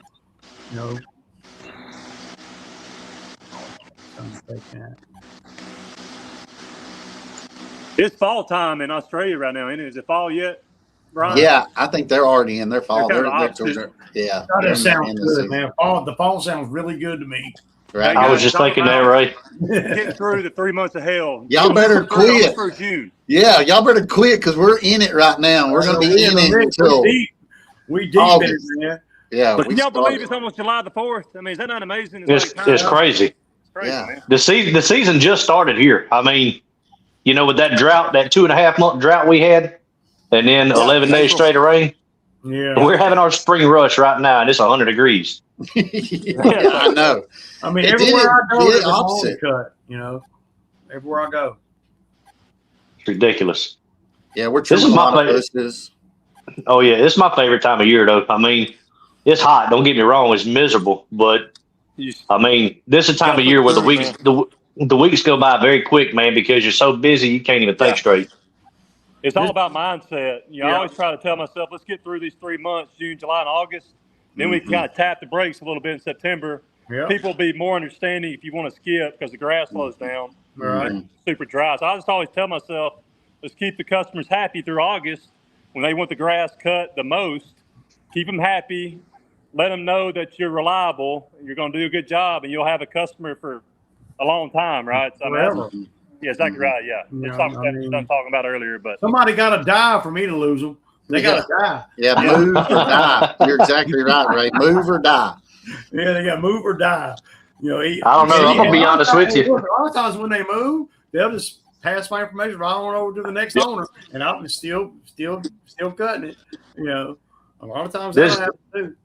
This time of year, I tend to lose customers too because my temper gets pretty quick too. Yeah, You better come correct this time of year. Yeah, I mean, but I think a lot of the temper stuff and all that, even though it's hot, with time and keep doing the same thing over and over again, you start all that little stuff. As long as my money's right, the little stuff doesn't stress me as bad, right? Not as bad. And it still upsets me, and still I get irritated. And I vent in the videos a lot, but I'm nice and kind to most of the customers. Yeah, that takes time too. I had a situation actually Friday. I think I mentioned in the video where the day before me and Jeff were working together. Cam missed that day, but we were working together doing a bush job and mowing it.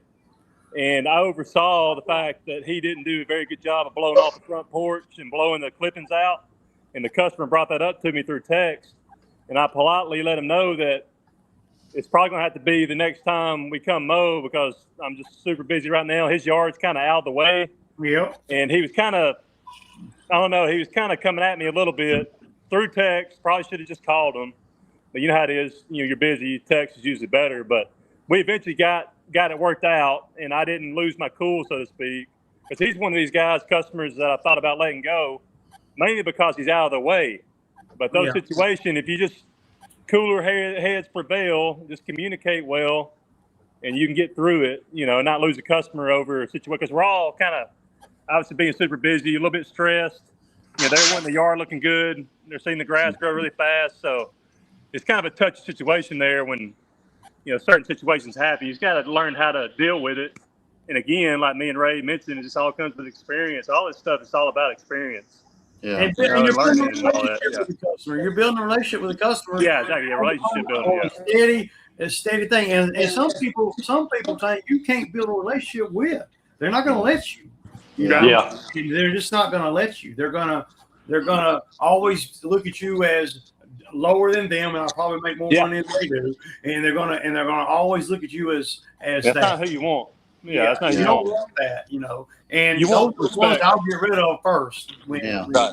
I'll get rid of them first. Yeah. Look, I want to touch back on in the comments or whatever Brian said that we were talking about sunburnt and all that kind of stuff. So I want to put a prayer out for everybody to be praying for Brian Welch over there at Prime Cut Lawns. He's got bops. He's got to look at on the back of his neck and everything. So hopefully it's not cancerous. Hope where everything works out. So be praying for you, Brian. If you want to, guys, put some praying hands in the comments, man. And let's look out for our brother in arms out here in the lawn care community. That's one of the reasons why I prefer the long sleeves as well, guys. Just because that's the one thing I worry about is skin cancer, and just if you can cover as much of your body up as possible, that's ideal, right? So, that's kind of my thinking there too, as far as avoiding skin cancer, and wearing your sunscreen, just doing things you can do to avoid that. Yeah, prayers up for Brian. Yeah. Hopefully everything turns out well. But Yeah, especially if you're a redhead like me. Yeah. turn easy, don't you, man? Oh my Y'all God, burn pretty quick. dude, I'm telling you, go to the beach, I come back like a tomato with legs. Hey, I got a little bit of red in me. Like I got red in my beard. My hair's brown, but I got red in my beard, and I guess I burn pretty good too, pretty quick too. So I'm not I'm not fully red like you. You ain't true Irish like me. You just a half breed, Lee. me and Ben, I'm a half breed on everything, dude. I got a little Cherokee in my blood, so Half breed on everything. Yeah. I tell people all the time I'm full blooded Cherokee. It's fun. It's funny, man. We were my oldest boy. He's my football star, and he plays soccer too. And his first year playing soccer, we were sitting there, and he's half Mexican, and but he looks like he's 100% Mexican. And my wife and I both, we're white, and one of the parents was looking at us like, you could tell they was wanting to ask questions, but they didn't want to ask. And I was like, yeah, I'm full-blooded Mexican.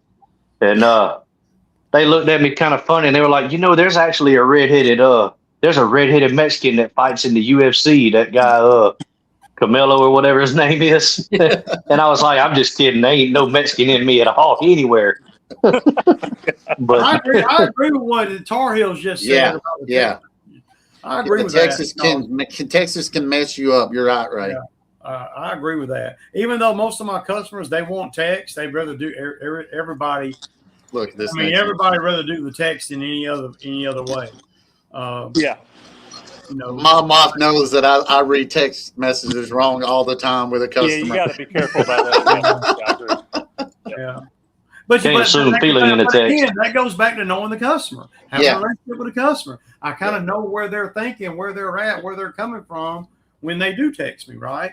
Rather, so a lot of them will be really direct, but I know they're not meaning anything negative by it. They're saying, whatever they're talking about. Are you coming this week, or are you coming tomorrow? I know it's been raining, stuff like that. So, Lee, you read them all mad. Yeah. I'm a mad reader, apparently. I got a question for y'all. So I brought that up about the customer.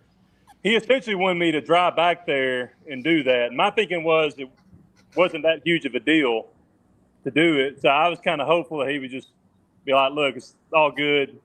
I'll handle it, or you can take care of it the next time. But if they ask you to come back, are you coming back 100% of the time? It's going to depend on the situation and all that kind of thing. So if the customer complains after you've done a job, say they text you that same day, ask you to come back and get something, especially if it's something kind of goofy or kind of simple. Are y'all going to come back, drive all the way back there? If it's like the blowing off something or something, but if I missed a piece of their yard, right, I might have to go back. But if it's like a little light blowing off, or your guy didn't blow the road off very good, or, but if it's something like, and then it depends on how far away it is too. Right. That was my thinking there. Yeah. And then sometimes I'll say, okay, I'll tell you what, next time we'll take $10 off. Yeah. Off the quote. Well, I'll be honest with y'all. I got my guys. I'm trying to train them up well and everything. There has been a couple of calls where I had to make them go back or whatever. But guess what? I didn't charge them a thing. I didn't pay my guys. They went and did it for free. I don't care if it took them an hour to go back and fix it or whatever. They ain't getting no pay. Because the way I look at it, when you do a job and you get done with it and you check on it, make sure everything's right. I paid you to do that. When you have to go back and fix it, that's on you. I ain't paying twice. That's a good policy. Exactly right. Have you communicated? I'm assuming you've communicated that to them, Lee, right? Yes. Before it happened. At the very beginning and all that, I sat down and talked to them. Yeah. But then I let them know, you got to go back over there and fix that. And I'm not giving you time for that. I'm sorry. You already did it. I think that's the only way they can be accountable. Because otherwise, they can be doing that all the time to get more hours. You're right. You got to train them. You do better and better. They'll be more likely to leave stuff. They'll be more likely to be slipping. Yeah. I ain't got no problem with that. They need to know that it's a real job, for one. And for two, Yeah. For two, they need to know that you got their back, but they also need to know that you're serious about what you're paying them to do. You want me to pay you top dollar? Well, you can't come and have dollar work. You know, top job. Yeah, you got to have top job. You know, I'm not going to pay you all this money, and then we have to pay you again to go back and fix something stupid. It's usually something stupid. Or maybe they left the weed eater there. I'm like, dude, how do you leave the weed eater at any job? How does that even happen? I don't care if it's 2 hours away. If you leave a tool there, you're going back to get it. You're going to get it. Yeah. You're going to, right now, we're going to get that. And then we're going to start docking pay from that point on. Right. Yeah, Ray, I think you brought up a good segue there. So if someone leaves a weed eater, how do you handle that with an employee? Say if they lose it, you going to make them pay for half of it, pay for all of it, give them a warning? You know, that's your one break. Well, you need to give them a warning. You're going to pay for it the next time. So how do you deal with that? Well, of course, every situation will be a little bit different. A lot of factors will go into that. How old is the weed eater, right? Yeah. How old is it? What kind of guy is my guy, right? Where is he coming from? Is he an idiot that's doing this all the time? I've had to get on to him 4 or 5 times. Or at some point he's going to have to pay the piper. Now, if we lose a weed eater, then I would have to weigh each situation. But I would never make them pay full retail. No. They're gonna pay for half of it or something. Right. You know, so they got there is a penalty to pay. Whether it's a short on pay because we got to go back out there and get it. Now you're not gonna make as much money. I'm not gonna make as much money. So you ain't gonna watch it. I'll take the hit for what you did, right? So you're not gonna make as much money today. I'm not gonna make as much money today. But I ain't done nothing not to make no money. You left the weed eater there, not me. But I'll go and take that hit. And, Will you bring me that little monster out the refrigerator? Yeah, see, my wife said if somebody calls and something's messed up, Roberto automatically says, no pay, boss, I'll go fix it. Yeah. Because he knows. I know you got a great employee in Roberto, man. You're very fortunate. He's an anomaly, Lee. You just know that, dog. I know. I pay him well, guys, okay? And I really do take care of Roberto. Roberto is my lifeline of my lawn care business. Yeah. And y'all see that. I preach it in my channel a lot, how appreciative I am of my guys, and I want to take care of my guys, like I buy their lunch, I give them uniforms. Hell, I even buy them pants, but I want us to look professional out there. I want us to look like a legit company, but I want to take care of my guys. Been drinking water so all they'll day, take care of me, Thank you, baby. They got families themselves. So, hey, can I get me a drink order too in there? Oh, thanks. Yeah, she's on that. Lee, this kind of goes into something I got going on Tuesday. I'm on a live podcast, and they heard me asking you to get a drink, and he was like, "Can I get a drink order too?" Court one day. That's for sure. Just saying. Yeah. Say that again, Chad. Yeah, Ray's talking about him. You were mentioning how good of an employee Roberto is. You don't want somebody that you're going to have to worry about eventually taking to court, like I'm having to do this Thursday morning. Oh, yeah. Stay tuned. Yeah. We'll stay tuned for that. That's a pretty messed up situation. It's a slam dunk. I even got the witness testimony subpoenaed and everything. So wait a minute, what? He's acting stupid, so he's going to find out. F around and find out, so to speak. Yeah. That's a long drawed off. You're just gonna have to call Chad and talk to him about that situation, Tank. This is an employee? Yeah, it's been going on for about 6 months now, Chad? No, it happened July the 8th, 2025. So almost a year ago. The most BS situation you've ever heard of. Crap too, man. Yeah, and everything. I mean, dude got some cojones. I mean, he's stupid. One or the other. He had literally admitted it. He admitted that he knows he owes me money, and he said he would pay me back to the very important official. And then when he got served, when he didn't pay me back like he said he would, now he's trying to fight it and say I don't owe him because we didn't have a contract. Blah blah blah. So, yeah, he's effing around and going to find out. Let's say that.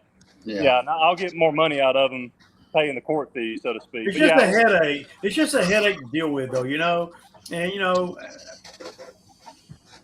I don't know, man. I try to keep, I know I talk a lot of smack in the videos, but I try to keep a lot of the drama like that just away from me because it takes away from what I'm doing out here, right? Yeah. My brain power is only so much brain power I can devote. And when I got a whole lot of BS, I don't even want to deal with it. Yeah. And employees makes it hard for us to grow our business. Oh yeah. You know, Yeah. if we had outstanding customers, if I had 5 Robertos guys, I would have 5 crews going out here just nonstop hammering down.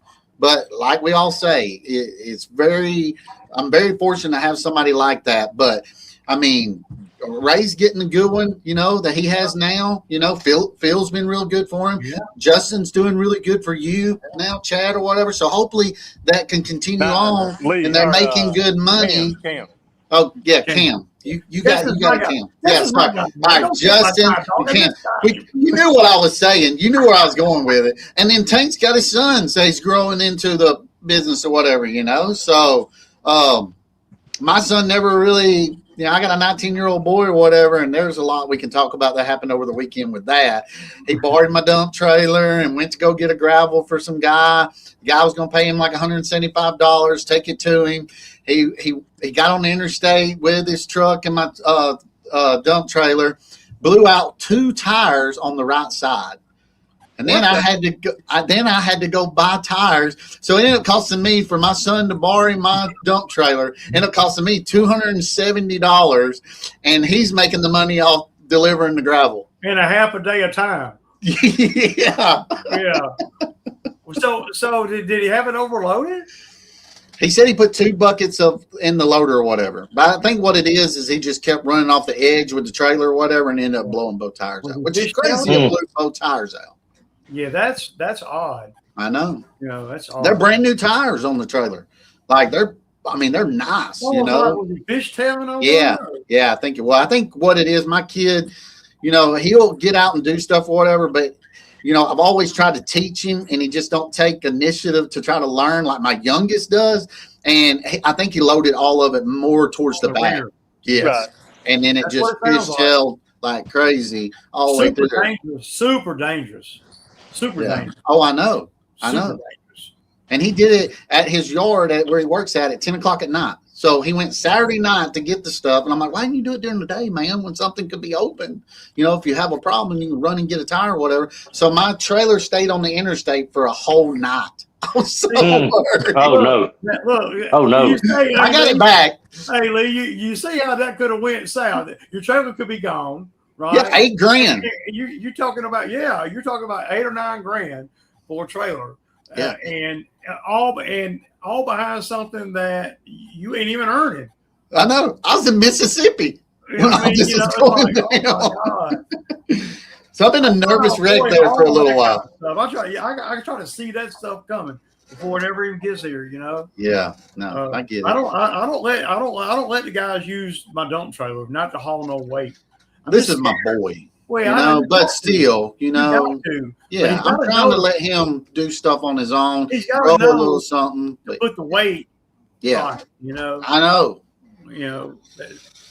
I don't know. My father-in-law owns a floor covering outfit, and he won't let none of his boys borrow nothing either. He'll tell them. There's a reason. I guarantee you, there's a reason. There absolutely is a reason. There is an absolute reason. But matter of fact, he's got a sign that my mother-in-law made for him on his shop door. It says Pop's Tool Rules. Don't look at them. Don't ask to look at them. Don't ask to borrow them. Stay away from them. That's his tool rules. And I'm like, pretty cut and dry. And I made him, because it was like 5 o'clock in the morning before he got home. I made him go and get my cable and my lock and run it through the through the rims and axles, so nobody wouldn't probably try to figure out a way to steal the trailer. And he didn't get home till like 5 o'clock this morning. And then Mavis Tires or something was close by. They were open today. Went and bought 2 tires and stuck them on there. So the trailer's back home now, but it ended up costing me money. And it's going to stay there for a minute. Oh, it's staying there. Yeah. It's staying there from now on. Yeah. It ain't no borrowing no trailer no more. Glad you could join us, Chad. Glad you could join us. I'm not sure if I can hear you. Can you hear? Can y'all hear me? You're back in here. I can hear you. My son called me earlier, and I think it messed me up. Can you hear us now, Chad? I mean, I ain't doing nothing at 1 a.m., dog. I ain't doing nothing past 10. I mean, I don't even drive after dark, man. You know? Yeah. But I guess if I was 20, I would, you know? Brian Welch said, "Can I borrow your trailer?" No.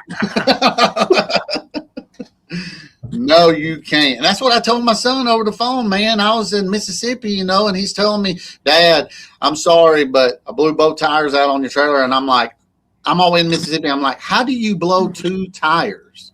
Yeah. I mean, you're accident prone, dude. 19-year-old boy running around at night with a dump trailer and everything. And I'm like, dude. I don't get these kids nowadays, man. No, man. So if he asks you to borrow it again, what you gonna tell him? Heck no. But it'd probably be one of them words you use. Yeah. To the no. Yeah. Hell to the no, man. I said no. Yeah, go rent one. You know. Yeah. Hey, I might pay for a rental for him before I let him use mine. Now on, I will. It'll be cheaper. Yeah, I ain't got to worry about nothing then. I just go here, you know. He still made money off the deal, right? And I'm like, "Hey, you gonna buy them tires from me or whatever?" He goes, "All right, but I got that 175 for me for right now, and whatever." I'm like, "Dude, you." So I let somebody.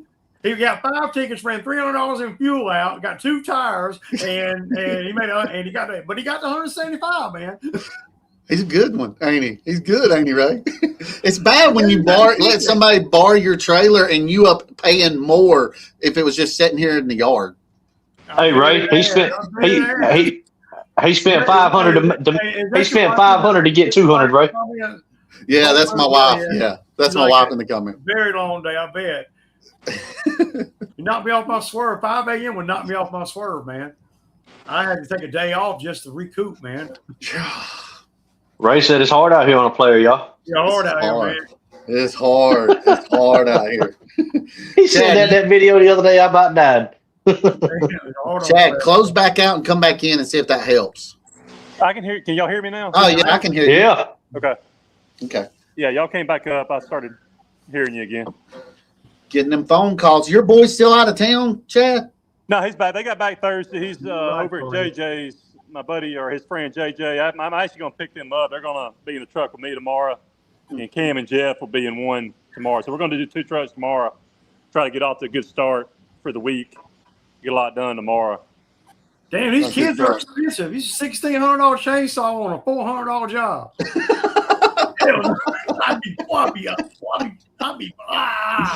You got to teach them, man. They're going to learn the hard way too on your dime, right? My dad was the same way, man. I hate it when my kids leave tools hanging out everywhere, but I know I did it at 15, 14 years old. I grab a tool from my dad working on a bike or my dirt bike or something. I just leave it on the ground and haul butt. Yeah. And he'd come in and see the tools laying around. Man, he'd be mad. Go ahead, Chad. Yeah, I was going to say, I mean, piggybacking off what y'all talking about, how are y'all when it comes to letting employees borrow equipment and stuff? I mean, as far as weed eater, blower, mower, whatever.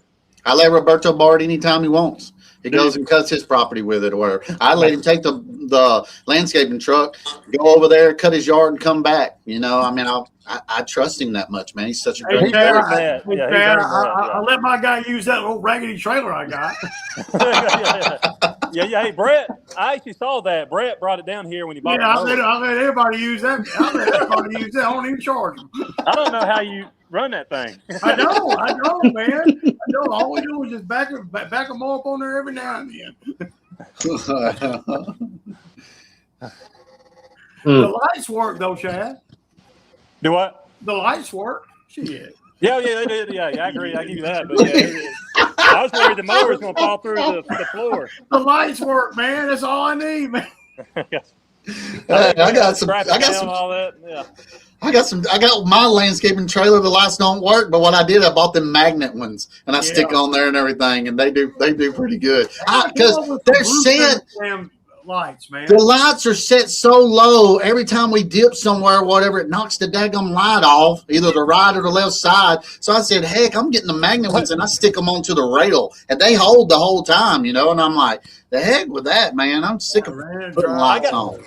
I got a good question. I don't think it's this way for us, Lee, in Alabama, but Ray and Tank, when you're on the interstate in Georgia, do you have to strap the mowers down? I know obviously you got to strap the skid steer down, but like a mower, does it need to be strapped down? I don't never get on the interstate. I don't either. You don't? Well, a regular roads or anything. I've never strapped my mowers down on anything. It's not the law. Okay, I figured maybe it might have been the law to do that. In The Georgia. brake system on the John Deeres are really good, man. They don't even move around in my trailer, none at all. In the box truck, the landscaping trailer, the brake system on them pretty good. Them suckers don't go nowhere. Man, my X-ones roll all over the place, man.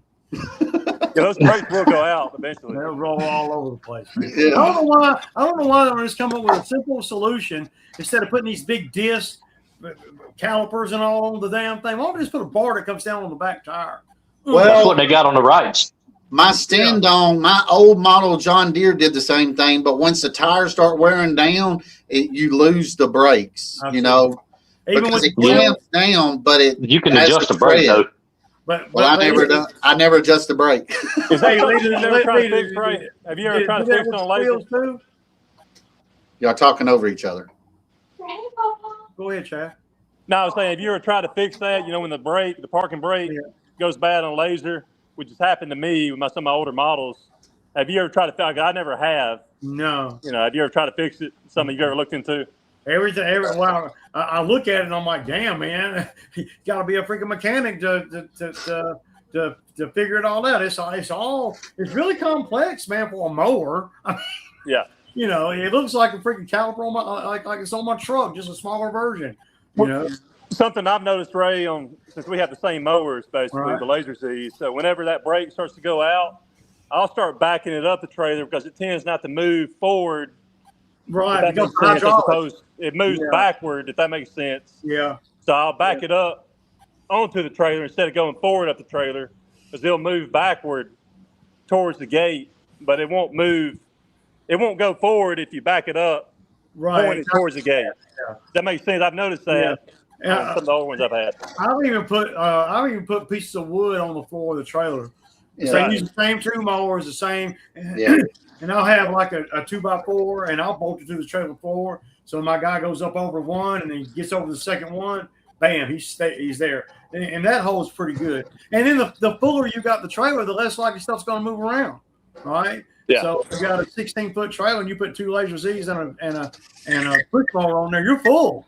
You know, you just got to make sure nothing rolls over the push mower. Yeah, the blower, man. What's up, James? I torn up blower parts and stuff. Oh yeah, I put the mower in the back. rack.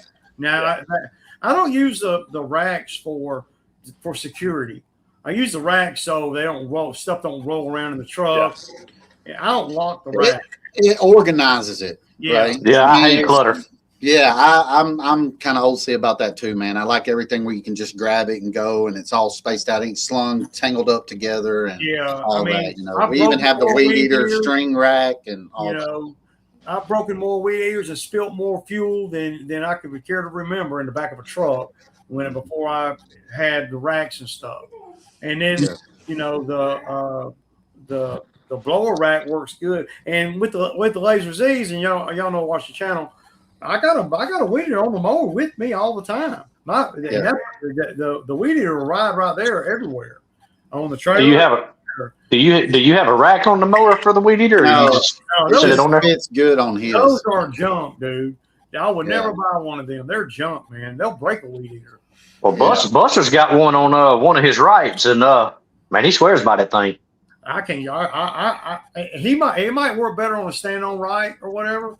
But for the Laser Z's, you can put that weed eater with the motor head in the foreplate where your feet are, and that thing going up the seat just like that, dude. You're not going to break it. You're not going to get it hung on nothing, and it's right there, you know. And it's snug there too. It's like it's made to be there. Oh, have you ever put yours on there, Chad, like that? Every now and then, it just depends. If I got a big yard, but I got small. You know, obviously a lot of my yard's smaller, so Yeah, but I keep the weed eater in the rack for my guy, but I keep one on my mower too, you know, and it stays there. But you got me thinking about something, Ray, as far as safety. You know, I'm not sure. Have the John Deere commercial mowers that you've had in the past, Lee, the sit downs have the roll bar? I'm assuming they have. Yeah. Do you keep your roll bar up at all times, or you let it down to be able to get under the trees. I've never put one up. I've always had them down You've always the whole okay. time. I kind of go back and forth. I know people tell you need to have it up all the time just in case. But if I got a yard with some low-hanging limbs, it's dangerous, man, to keep it up to me unless you flip, man. If you hit a limb or something, that sucker will jar up. Yeah, will. Yeah. And break the limb. Yeah. You know, tear the ground up, break the limb. I've never used. Matter of fact, I've taken them off of 2 of my mowers just to lessen the weight on it. Yeah. You know, just the top piece. You know. Yeah. And I've never been in it, but anything real sketchy. I mean, I'm gonna put a guy with a weed eater on it. If it's real, if it's like, you know, you see some of these accidents you see on YouTube with people on mowers. Come on, y'all. They just some dumbass. They just some big dummies with a mower that don't know what to do. You know, tell me how you really feel, right? I get it. A 30-foot wall. I mean, dude, what do you expect, man? I mean, you know, I mean, they're extreme videos, right? Where they're showing, you know, I don't know, man. I just think, well, he don't even need to be on a lawnmower, period. Yeah. If he's even trying, you know, if it's real sketchy at the bottom, I don't get on it, man. Yeah. And that's where experience comes into play. Yeah. Mowing, especially on hills and stuff. And I think I brought it up. Yeah. And experience also tells you when not to fool with it. Yeah, exactly not to do it. You know, because you might have had a close call or whatever. But if there's, when I get on these slopes, and I know I talk about how they can hold the hill and blah, blah, blah. But if I get on these slopes and there's a retainer wall at the bottom or a fence or a pond, I'm a lot more weary about getting on that slope. You know, you don't want to get. I mean, obviously you don't want to fall in a pond, but have y'all ever had a situation where you kind of got stuck up against a fence? Yeah. Oh yeah. That's not a good. And you know, trying to get that out, obviously, or getting tearing the fence up, tearing the ground. Oh my God, yeah. They got hung on, especially if it's like a chain link fence. They got hung in it. You know, I mean, or the pool fencing. You know, Yeah. God forbid you get stuck against a fence with a walker. That is awful. Yeah, and I've done that before.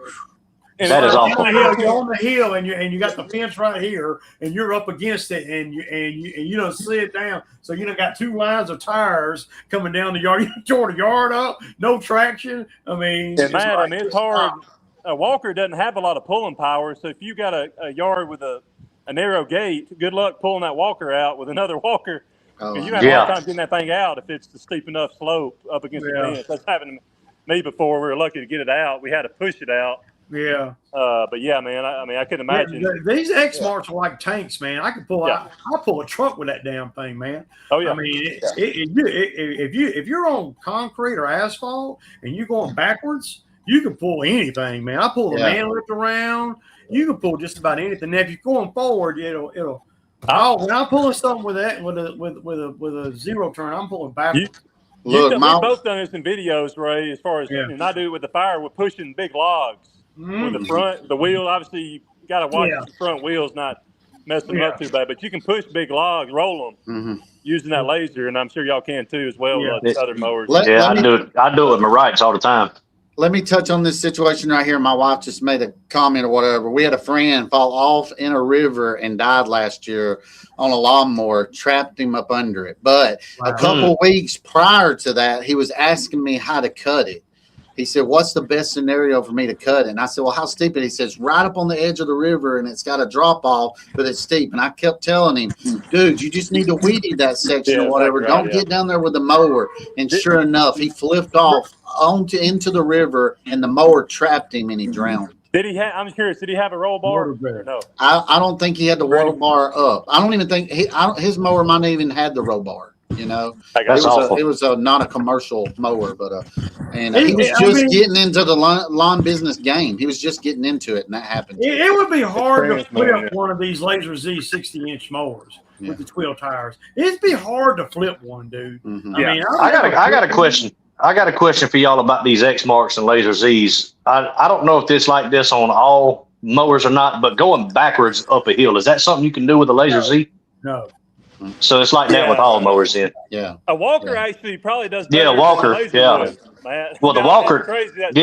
Because you got the weight on the back with that. Yeah, that's the only way. I can't drive straight up a hill with a walker, but I can back up the hill all day long with a walker. Right. Well, see, I was just wondering. The opposite. I was on a slope today over in the back of that dam, and I'm going, and the slopes like that. I'm making sure the whole time I'm going, it's a nice slope. That if I start, I'm always a little bit got the front wheels a little Pointed bit up. going Yeah, up. yeah, even yeah. even if I'm not straight lines, I'm going a little bit up, and then I get to the side. I turn and I put the wheels up, and then I back down, and then go back across, and the wheels up again. Always like this on the slope. I never. Yeah, you kind of sideways, kind of. Once them wheels start going downhill, if you want something steep, you lost. You can't stop it. You can't stop. That's one thing about the Laser C, Ray. I think you'll agree is the center of gravity is really, really good on the Laser. That's why they're able to hold those hills as well as they do. Yeah. And the wide deck helps too. It helps it, stay down. The 12 tires, like you said, the 12 tires have more surface area because they're flatter than a regular tire. The 12 tires are almost like the track coat. I mean, like a mini track. They lay flat on the ground. You ever looked at them when they're sitting on the ground? Yeah. The bottom of it. I mean, you got this much space, square space on the ground. You got more surface area. Yeah. And with tires, you got, very, very little. And have you noticed, the way it sits with the weight of the mower on those wheels? It what? Oh, he gone. He gone. Had another phone call. That's what about wheels. I've never seen a wheel in person. Really? You don't have none or nothing? You never had one? Yeah. I've never seen anybody around here with one. Really? You'll get them eventually. You'll get them eventually. Yeah. I got it. My 60. It'll be one of those, I think I was just talking about the next logical thing. It'll be one of those next logical things that you do in your business. Yeah. Everybody that makes really good money out here doing the I'm back. It lasts the life of the mower, man. Yeah. I take it from one mower to the next. Yeah, you'll never go anywhere different once you start doing more commercial or more properties than getting twill tires. Hey, and y'all, I lost y'all there for a minute. The twills, I know, Ray, I'm sure y'all agree with it. The tread on those twills are twice as thick as a regular tire, too. And it's harder rubber. It's harder rubber. Yeah, exactly right, yeah. It's hard rubber, man. It's now, let me ask y'all this about the twills. Me and Buster was talking about it the other day, and he was telling me that everybody he has talked to about the twills said they will mess up nice grass. Like they'll rip the grass out of the ground. They won't. You got to be careful how you turn. I mean, when you turn, keep that inside wheel. Keep that inside wheel turning. Yes, keep it always moving, and then when you're doing your 3-point turns, it won't tear. I cut a lot of sodded yards. I agree though, man, with Buster. I think you are more likely to tear it up with that, but you just got to know what you're doing. As long as you turn like you're supposed to, you ain't gonna. But if you turn that same way, if you turn hard with regular tires, you'll tear it up too. Yeah. There's more surface area. The way it will twist and grab the grass. Yeah. I agree it's just a learning curve. Yeah, a little bit. Okay. But it's not much of one. It's not much of one. But the comfort of not having a flat tire. I've got a flat tire right now. We're traveling an hour and a half away, and I got the security of knowing that the mowers are not going to have any flat tires. Air pressure too. When you got guys working for you, air pressure. Oh my God, that's a big. They'll cut the freaking grass, and it'll be like what the and if they had wheels, you ain't to worry about it. I've had guys call me all the way across town. I got a flat tire. I'm like, what the, just one trip across town, knocking the day out is knocking me out of what the wheels cost. Hey, when I left Kubota and went to Tri-Green, I had regular pneumatic tires on the Kubota, and I switched to John Deere with wheels. I had 9 plugs in the tire, Kubota tire, 9 of them. They said, "That gum." The thing about they're probably still losing air. Yeah, probably still having to put air in it every day. Yeah, there's something more frustrating than going up to the trailer or mower and getting ready to start the day, and you got a freaking flat tire. Yeah, right. Yeah. You don't know. I mean, it's like, man. So I try to limit that. Exactly right. Yeah. Yeah, Ray, there's enough things that can go wrong out here. I try to limit what can go wrong. And I don't have to worry about mower tires ever again. And for the simple fact, lowly cost of $1,400, I never have to worry about a flat tire. You make that back quick. I make that back super quick because I can cut anything. There's nothing that I can't. If they just roof the house, who cares? Yeah, I'll pull them out when I get home. It don't matter. If I go up in some glass, it don't matter. I cut it. 1,400 ain't nothing when you're making $20K a week like Ray. I mean, no, but even I wasn't making. I ain't never made that much. But I'm messing with you, Ray. I'm on a good roll right now, y'all. I will say, I'm on a good roll right now. I feel You're crushing it out there, man. Very fortunate right now. Yeah. But that could, but see, that could change tomorrow. That's one of the things in the moment. That a mower could go down and cost me $15,000 tomorrow. Right? You got to seize the moment, Ray. Right? That's why I tell people. That's why I work as hard as I do this time of year. You got to get it when you can get it. Make as much money as you can. That's kind of my thought. Right. And that's all. That's all I'm trying to do is just I know that there's a window of opportunity, especially since we had all this rain and everything. Man, you got to seize the moment. I'm trying to get everything in. Right. As long as I got a good guy working with me. If I don't have nobody working with me, y'all don't see me doing all this stuff. It doesn't happen because I won't do it. Because I can make enough money without and without having to worry about paying labor. Yeah. Like me, like if I didn't have my guy out there doing such a good job, I wouldn't be chasing all the work that I'm chasing. Y'all see me chasing? I wouldn't. I'd just say, okay, let me make $500 or $600 a day, and I'm good, right? And just do the lawns, park the skid, do the lawns, and that would fill my time where I couldn't really do a lot of the skid jobs. The only reason why you see me doing a lot of skid jobs is because I got a guy, and we are getting the lawns done, scratching and clawing, and freeing up days to do skid jobs where we both can make more money. Tar Hill said, "Do y'all keep repair plugs and all that on the truck?" I try to keep repair plugs on the truck. I try to keep a little bit of tools on the truck, just so if something needs to be worked on and all that, we can keep going. I keep an impact and the basic stuff. But I keep a spare tire for the trailer, Of course, the spare tire for the truck, that's a little bit more challenging. Like I had a flat tire on my truck. Belts, I couldn't get it down, dude. From under the bed, I couldn't. Brand new freaking $200 tire, $300 tire under the bed of the truck, and I can't get it down. Really? Yeah, I had to take the tire off and take the damn tire to the shop because I couldn't. I was going to cut the cable holding that thing up, man. I was so frustrated because I couldn't get it to. On the back of your truck to come down. It's so difficult to get down, man. You got to get a Chevrolet, Ray. I like your truck too, man. I'm looking. I like yours, and they got a new color out that we saw in Mississippi or whatever. It was a ZR2 2500 diesel Chevy truck. That thing was short, man. I asked that guy how much he paid for it. $79,000. I'm like, I gotta get a new truck, but I'm like, good night. White and Lightning's gonna have to last another couple of years till I get these kids grown and gone. Those ZR2s are nice. My stepdad had one before he passed. They're nice trucks. They're nice. And that color package was sweet. I'm gonna give me a the next truck I get. I think it's gonna be like a flatbed where I can put a fuel tank on it. Oh yeah, I'd rather have. That'd be good for you with the skid steer. Yeah, I'm running into a lot of hauling around issues that I don't want to do. I had to go and get the skid from the job the other day and take it down to the gas station and fill it up with fuel. And then anytime you load it up, get on the road, unload it, you got to chain it down. All this time-consuming stuff, and I said, man, I want to spend $500, $1,000 on a freaking gas tank for, that'll hold 100 gallons. Well, if I do that to my truck now, it'll never be the same, So my truck, I only owe one more payment on that truck.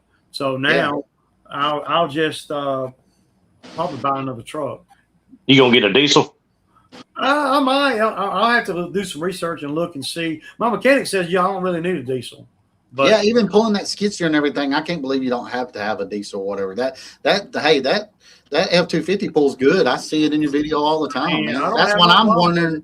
That's why I'm wondering, should I go diesel or should I go with my mechanic says the diesel 2500 gas. He said the diesels are just not. He said the gas engines have come a long way in the last 15 years. Yeah. The gas engines have come a long way. Diesels are so expensive to work on. And he says he hates working on them, and he hates giving the customer the bill for working on them. And and y'all see that 6.2 liter gas I got? I ain't never had no major problems with it, not none. Yeah. I've replaced the radiator in it because it got a crack in it, but there's 130,000 miles on it. Yeah. And no tranny issues, no nothing, man. I mean, I heard a lot of them Chevys are having problems with transmissions and everything. The 250s, the 2500s. Yeah, the 2500s or I heard the 1500s with that 3-cylinder diesel is having a lot of trouble right now too. Because I thought about looking at getting one of them. See, I'm scared of the diesel. I'm scared of the diesel. Yeah. Yeah, they always say once you have a diesel, it's hard to get away from the diesel because when you pull and everything, it just pulls so much different from a diesel and a gas engine. That's what Ricky tells me, my mechanic. He said, "Man, you're gonna hate a 2500 gas. It's not gonna pull nothing like that F250 you got." But you got to ask yourself, what are you pulling, right? Yeah. See, I'm not pulling nothing heavy. I mean, the heaviest thing that I can pull, my truck will pull. Yeah. Anything else, I gotta have a CDL. If anything more than a skid, you gotta have a CDL. Yeah. So that at that point, I'll be making enough money where I'll spend whatever it takes for a diesel. I don't know, man. I'm just scared of the maintenance on them. Yeah. That's expensive maintenance on a diesel. That's a lot more oil than what it is on a gas burner. Yeah. Chad, yours diesel? No, they're both gas burners. Oh, I meant your Chevy truck. Yeah, it's gas. It's 5.3. Oh, okay. I got you. Hey, Lee, I got to get out, man. Okay. My phone's about to die. My dad called me. I'm gonna give him a buzz. Yeah. Man, appreciate you being on here, man. Y'all have a great week. I see you, Chad. I see you making that money, Chad. I see you. Hey, we got to take advantage. Seize the moment, right? Yeah. Got to seize it. Appreciate you, man. Right, Ben? Appreciate you being in here. See you guys. See you, Chad. But no, I've got the 6.6 and that Chevrolet I got. It's a gas burner. And that thing's got a huge gas tank. I think it's either a 34 or a 36 gallon gas tank. Yeah. And I got that thing right before all that crap in Iran started happening, and then the gas shot up, and I was like, "Oh my God, what did I do?" Man. So it is what it is. I mean, 7 miles to the gallon. Mm-hmm. Yeah. My remedy to that is just my remedy is just go out there and get more work, man. Go to work. Mm-hmm. Yeah. You can overcome all of it with more work. Yeah. I mean, it ain't like buying a truck for fun. I buy a piece of equipment because like a jet ski. I make money with the equipment that we buy. Yeah. So it's a whole nother. You can justify spending bigger money on equipment and trucks and stuff if you're using them for money. Yeah. No, That's I right. get it. I agree. Like all through the years and everything, I've always bought equipment or something like that's going to make me money, not really go and play by or whatever. I want to get my money back. Whatever I buy, I want to get my money back. Whatever that is. Like I'm probably going to try to get the 97 after the summer. The step up in the skid. Mm-hmm. And we keep going like this, I'll end up keeping the one I got if they don't want to act right. They don't really want to. I got a question about equipment. Do you ever see yourself moving into something like a Fecon, or do you plan on staying with the Handy? You're killing it with that Handy. That's why I'm asking. I'm all about keeping my expenses down and trying to keep more of the money. I'm not against that. I'm just against paying $40,000 for one. Only thing I worry about that, Ray, is because like you've always said, you're not shooting so many GPMs or whatever through that right now. And if you go to a higher, bigger skid steer, is it gonna pull it too much, and then it's going to start wearing it out? Like right now, I feel like you're in the medium stage where it's working and it's doing good. And if you go with a high flow, bigger one, is it going to do more damage, to the actual equipment? Hey, we're going to find out, Lee. We're going to find out. I'm with you, dog. I'm thinking the same thing. Like right now, everything's golden, everything else. Heck. I'm going to definitely, we're going to see, because I got to have more power out there, man. Yeah. More power, man. Yeah. And if I have to step to a pecan or one of the higher end mulchers, if y'all see me do that, that means I'm making a lot of money, or I won't do it. I'll just buy 5 of the Chinese ones and we'll just go through. I mean, there you go. They've proven a point to you. You were very skeptical in the beginning and everything, and then bam, you were like a little bit of a believer of it now. You know, I mean, I'm shocked.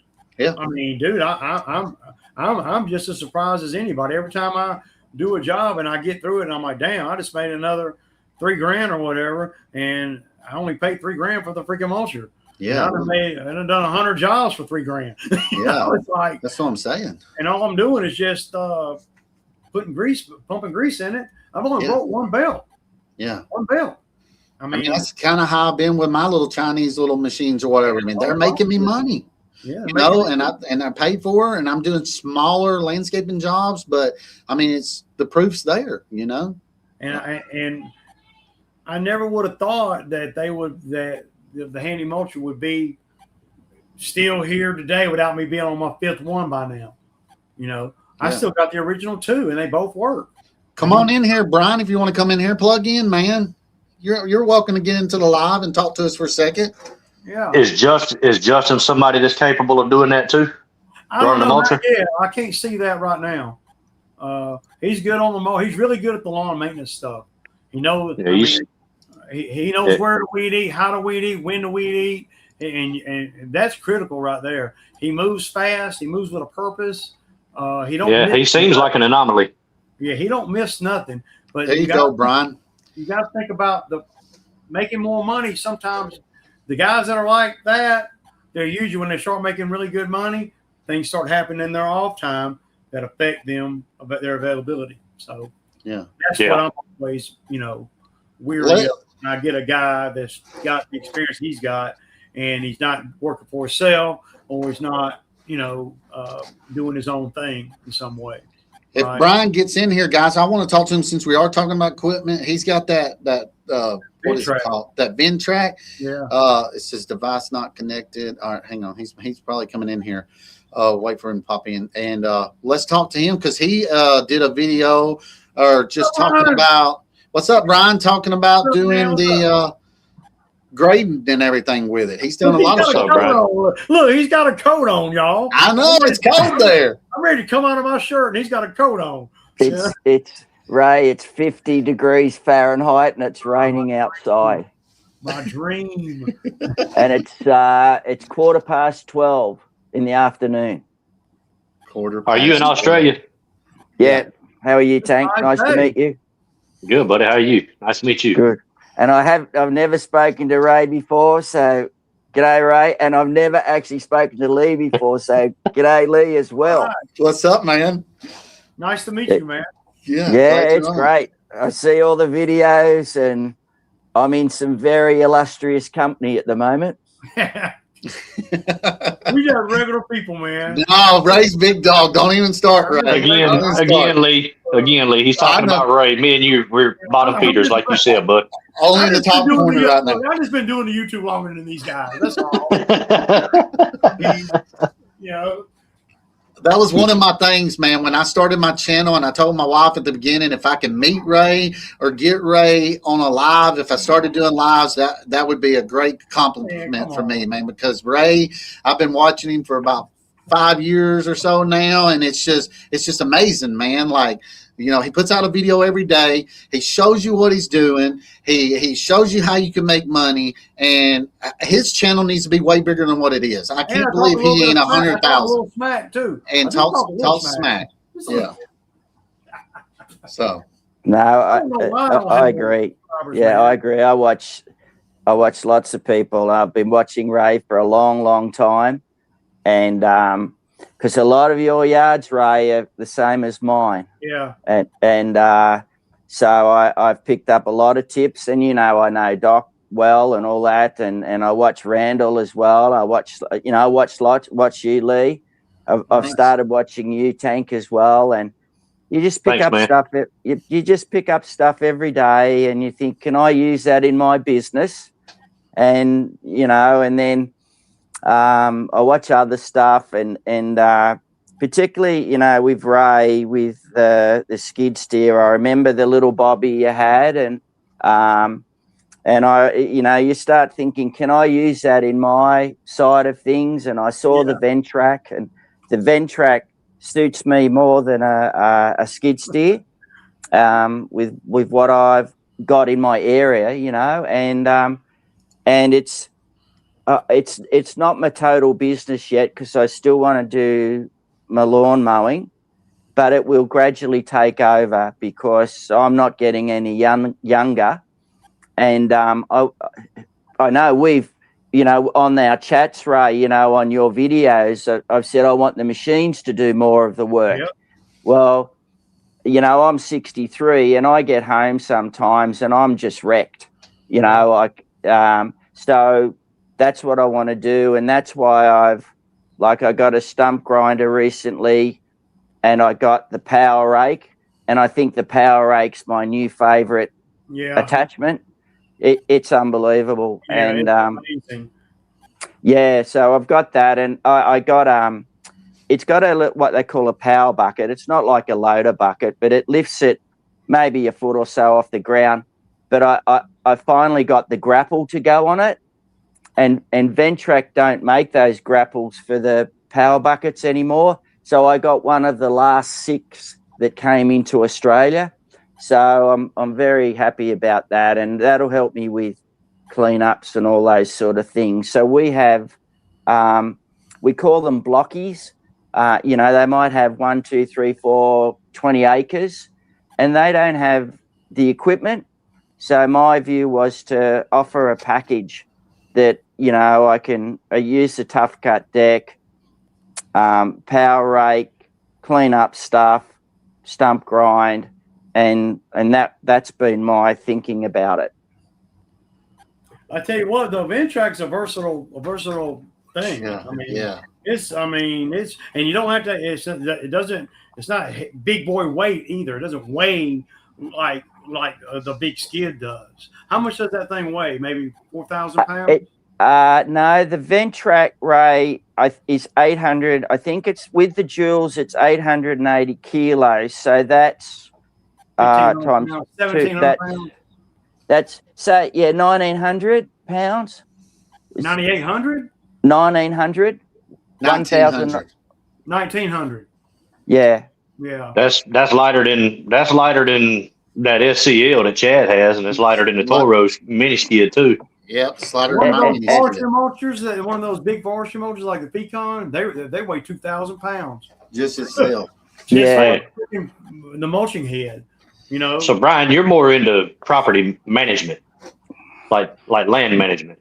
Yeah. Well, I started off, as a lot of people know, I retired from, I was what we call an agribusiness manager with the second largest bank in Australia, and I retired sort of at the end of 2021, and I didn't want to stop, but I wanted to do something completely different. And when COVID was on, I was watching all these lawn care channels, and I thought, well, I can do this. So I took that up, and I mow properties still. But now, since August, when I got the Ventrac, I gradually want to move more, get rid of my little yards with the push mowing and things, but move more and more into the Ventrac, and then offer, like you said, Tank, maybe a bit more of a property management thing for rural residential and small farms. That's year-round work too. Smart. So did you use the money that you made in the lawn care maintenance to buy the Ventrac? Did you okay, I'm gonna cut lawns, I'm gonna save my money, and then I'm gonna buy something bigger, better, or whatever? Did you use that money? So that's what I was just curious. Did you use the money you made in the lawn care to buy the Ventrac? A bit of both, Ray. And the reason why I say that is, being retired, I've saved all my life, and I draw down a pension, I've got my pension that I've saved for over my working life, and I draw that down as part of my income. But also I can pay for it. So I got the cash to do it if I want to. Right. But being a finance person, it's got to still pay for itself. That's right. So That's what it's still got to do it. And the way I look at it now, but it's still just like you. The Ventrac is still part of the whole business. So the whole business has to pay for it. So I pay off, and I haven't borrowed any money from anyone else, but I've still got a loan facility that I drew down on, and it's paying back myself, right? So I put so much into that every week, and pay it down. But you don't have And to pay no interest on that. no, there has been a bit of interest, but you know, with some other stuff. Now I sold an investment property I had for 26 years recently, and I have no debt now. So Nice. that works, but it's still got to pay for itself, and I still do the numbers, and I've got a spreadsheet just for the Ventrac of the jobs that I've done and how much income, even though I've got an accounting package that I can see that, but I just want to monitor it to see, righto, what have I earned from that? And I've earned so much from the Tough Cut, and really I did my first commercial job for the Power Rake last Thursday, Friday. So I'm just having a quick look at that now. I've earned about 15 grand out of it. So that's paid for the Tough Cut deck, and it's paid for the power bucket and grapple. So, and really it's the mowing that's keeping everything, you know, the cash flow going, because, you know, greasing the wheels the whole time. I got you. And the way I look at it is your mowing, that's your regular cash flow. Yep. You got to have that regular cash flow, and then the Ventrac is more intermittent, but it's bigger dollars. So, and you know, but I always, you know, I see with a lot of people with regard to getting money in, I don't do monthly accounts. I invoice every day, and it's net 7 days. And if they haven't paid me on the 8th day, I ring them. Yeah,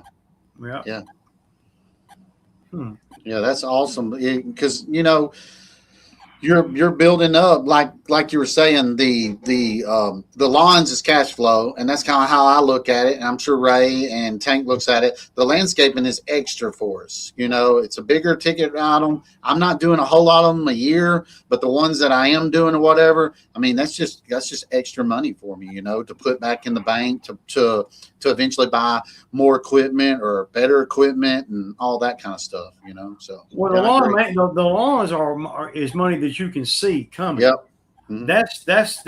It's predictable income. See, with the skid, I don't know when I'm going to get. I could get a $2,000 job tomorrow, or not get one for 3 weeks. You get a $10,000 job in 2 weeks. But one thing in the background that's always going, and why I won't get out of the lawn maintenance, is the lawns are steady going, steady lubing everything, steady giving fuel money, whatever it takes, you know, to be able to hold on and until the bigger jobs hit, right? Because you never know when a skid job is going to hit. And so, lawn maintenance keeps the lights on.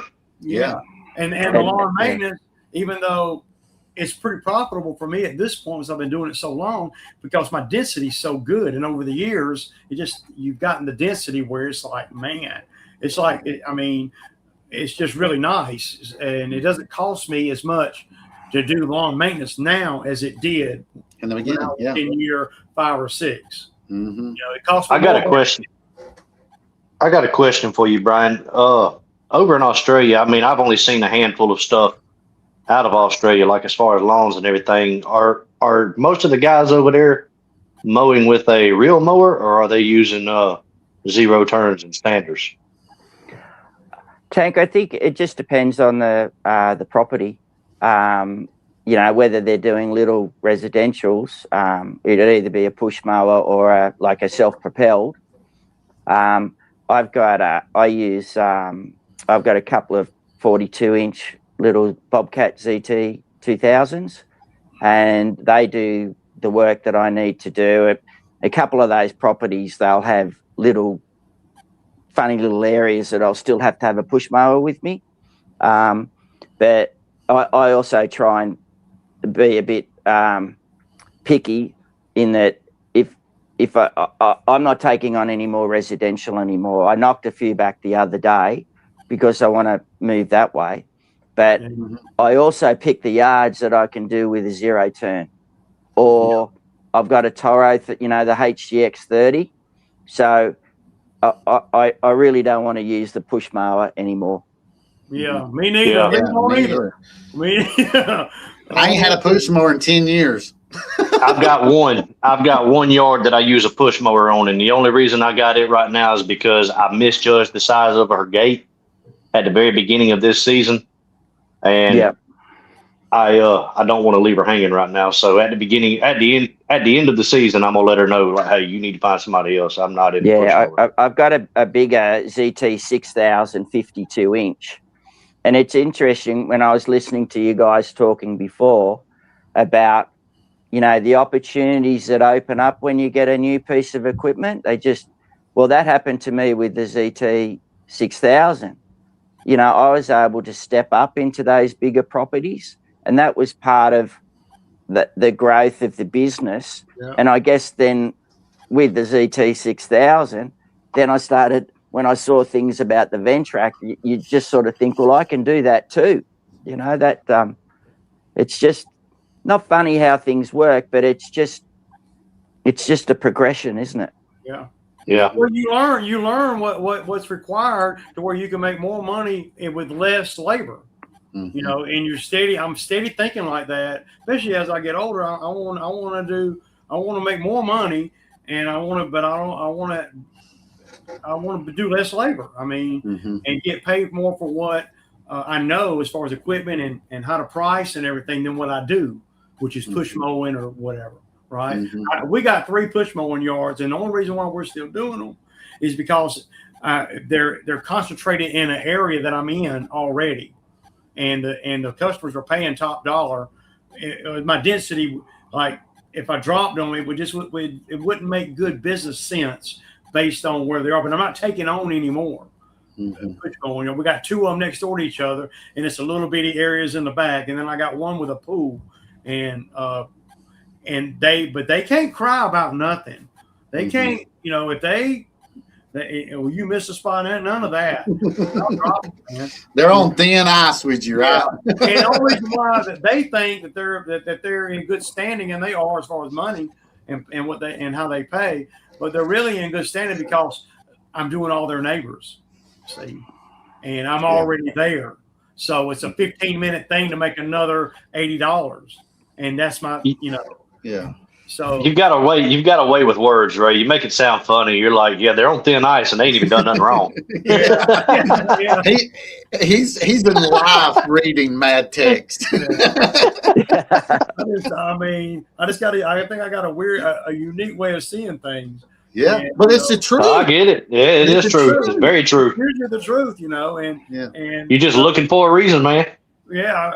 And I don't know about you guys, and I know the chat probably think I'm cocky, but see, I feel like this. I feel like if they got me to the point of where I'm maintaining their lawn on the regular basis, they got a deal. Yeah. Right? They're not doing me any more of a favor than I'm doing them. Right? Yeah. They got somebody that's committed, that's in, is going to do it right every time. They don't have to worry about it, blah, blah, blah, blah, blah. So when I decide to take on somebody, I know that they're getting a great deal, right? I know that, and I believe that. And I don't know how, but you say that on my channel. I say it on my channel. I'm cocky, but I know I'm bringing a lot to the table for them. Yeah, and if they want to fire me, whatever, then hey, good luck on replacing me. But Ray, that's just confident. Yeah. And knowing your ability and what you do. So which is based on experience. 100%. Yeah. I mean, so I feel like I'm doing them a solid by taking on their property because I have to work for the money. And I feel like they're doing me a solid by giving me the freedom to do that. It's a two-way thing. It ain't just them paying me and I'm subordinate to them, right? Mm-hmm. Yeah. It's more, we're more on an even keel, now, and the ones that are really hard to deal with, I done got rid of. I don't want to, and I don't have to, and I really feel like that but I'm pretty picky about the jobs the customers that I take on as lawn maintenance customers. I don't just take on any yards. So if they're usually a referral or something, I don't, people just call me straight out of the blue. 9 times out of 10, I'm not going to be doing their property. It's got to be somebody that knows somebody that knows somebody that knows somebody that, and, in this area anyway, because I've been doing it for so long. So Do that again, Brian. I don't think he saw you. Oh, look at that. Wow. That's nice. That's nice. Dang. Urban Lawn Service in Australia, baby. Woo! Man, we worldwide. That's what I was about to say. We about to call you Mr. Worldwide, old pitbull. Worldwide. Woo! I love that. Hey, Lee, that's $70 worth of freight, isn't it? That's $70 it costs to send that to him. So what would a cap cost over there? $15 or $20? Yeah, if that. So to freight this to Australia cost Lee $70. Was that before the war or after the war? That was not too long ago you got that hat, wasn't it? So it's probably during it or something. It's gold plated. Yeah, it's gold plated, man. That's top notch right there. Lee, when Lee sent me an email, he said, I'm looking forward to seeing it outside. I said, I'm not taking it outside to get dirty. It's too expensive. Limited edition, Lee. Did you sign it for him at least? What I told him was because what Tank just mentioned, Matt, he's like, I hadn't saw a whole lot of Australia, and I'm like, what I want you to do, Brian, is just go around Australia with my hat on and just take pictures, selfie pictures, and then I can make a video of where my hat has been traveling in Australia and just all over the world. I think that'd be pretty cool, Well, and free marketing, I'm in Sydney this weekend, so I'll see if I can take it with me and maybe go down to the Opera House or the Sydney Harbour Bridge. Yeah. Is that building? Is that building that looks like a bunch of sails going up? Yep. Oh, yeah. Sweet. That's iconic, man. You got to do that. Yeah, you got to, man. Did you sign the hat for him, Lee? No, I didn't sign the hat. You ought to be slam shamed to yourself. It's that important. He'll send you another sign. It's that important. I haven't even taken the sticker off. I know yet. he ain't even took the sticker off of it yet. Dang. Is it a Richardson? Yeah, it's a Richardson 112. I love them cats, man. They're so. Yeah, that's all I put on my head. That's it. Yeah. There it is. Richardson 112. Yep. That's fixing to turn into a $150 hat there. That's an expensive hat right there. I'm not losing it. I've got it on a leash. And the company in my town is who makes my hats. Ray knows the guy that does the leather patch hats, but this is another company and they stitch it on there. So it's all embroidered on the top of the hat and everything. It's pretty cool. So they do my shirts, they do my hats, they do my boggins, they do my, we wear pullovers and all kinds of stuff, hoodies. They do all of it for us. Do your boggins, huh? Yeah, toboggans. I know what you're talking about. I got to get out of here, man. I got yards to cut tomorrow, y'all. Ray, we appreciate you being in here. We probably won't be in here much longer. Nice meeting you, Brian. Yeah, Ray. Ray, you're just going to be in the AC tomorrow, aren't you? I will try. We'll see y'all. Thanks for being on, Ray. Really do appreciate it, man. Thank you. Great to meet you.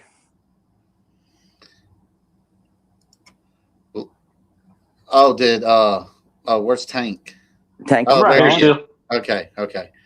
For some reason, I removed you for a second. I don't know why I did that. But guys, if you're in here this long, there's 18 of y'all. We've been in it for 2 hours and 34 minutes. Y'all are true to the game, man, in this lawn care community. Appreciate all y'all so much. If you haven't subscribed to anybody that's been on the channel tonight, please subscribe to them because these guys are awesome. They make good content. They give good advice, and subscribe to me. I'm pretty sure you probably are, but subscribe to my guys, man. Let's support them just as much as they support us coming on here, spending their time on these lives.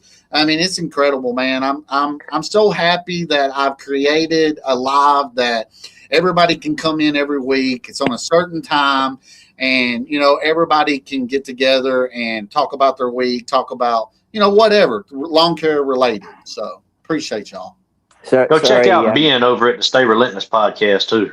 Yes, I've had him on the channel and everything. Please go because he does really good with that mental health. And guys, we all go through it. He's right. A lot of us might not talk about it on our channel or talk about it, or, our personal life or, what we're dealing with. And he's sticking it out there, guys. He's putting it to the table, bringing it up to everybody and letting us all be, aware of it, because it's out there with all of us, man. We're all friends, man. We're all together. And if we need to, pick a brother up and talk to them and everything, get them back their head straight and all that, let's do it. That's right. Yeah, please go subscribe to him, Wayne. He's awesome, man. Brian, Tank, Chad. I mean, there's a lot of channels on there that I like, man. We had Buster, New Hope, Cuts. We got Ray. Everybody knows Ray. And, there's a lot of us in here, too, in the channel. Doghouse, he's got a channel. I need to put him on the show. He's got a brand new kid and everything, so it's a little hard for him right now. Dalton. And, there's a lot of us in here, that does videos and all that. Go and support them, guys, because that's what we're here for, support each other. What's up, Jesse Pena? Appreciate that, Wayne. Yeah, Jesse. I like Jesse. He comes on here a lot. He talks. Thank you, Wayne. Yeah, good. It was a good live tonight, guys. I mean, we talked about a pretty good bit of stuff. Now, I know, Brian, you just got on here. Is there anything you want to talk about that you can bring to the table that, lawn care?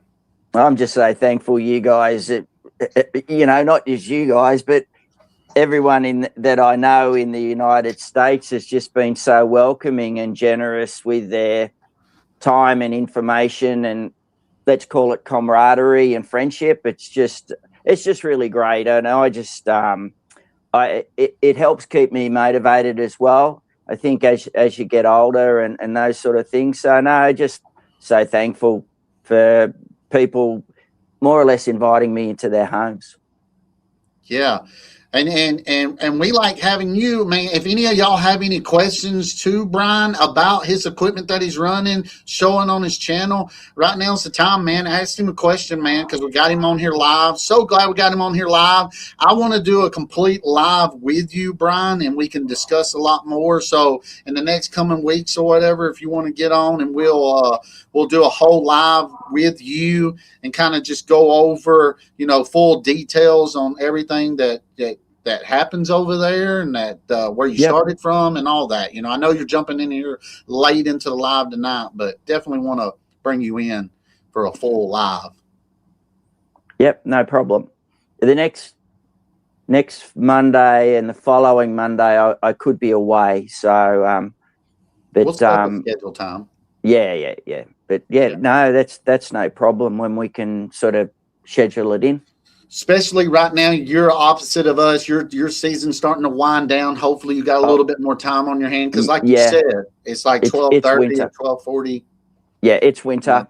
So, it's going to be raining all week. So, I won't be doing any mowing or Ventrac work. I'll do a little bit of maintenance, but that's about it. It's sort of, you got to have your downtime and your rest time. So I'm only and it's, here we are, let's call it at the end of June. I've been going since September.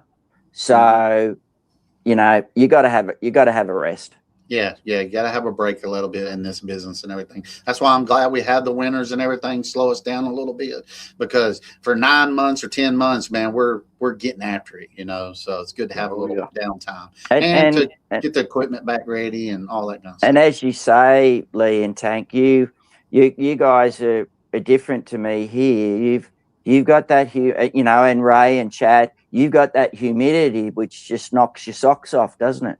Yeah, and somebody was asking that, and that's why I wanted to ask you. Jesse is asking, do you have to deal with humidity or anything over there? I mean, does it get generally in the springtime? So our spring is sort of starts September. So September, October, November, it can be quite humid, but it's the heat's not there. Like it might be, it might get up to 30 degrees Celsius, which I don't know. Would that be 80 or 85? I'm not too sure. Yeah. But when it really gets hot here, it's hot and dry. Like, so this last season in January, about mid-January or so, it got hot and dry. So the rest and everything browns off, and everything slows, and it wasn't until maybe mid-March that we got a bit of rain again that things sparked up a bit more. So we don't get that regular rainfall like you guys do. If it's a hot summer, it just browns off, and you don't go near the yards because they go all crispy and you just wreck them. Well, we normally don't get regular rainfall like that. I mean, it's normally a drought this time of year in my area.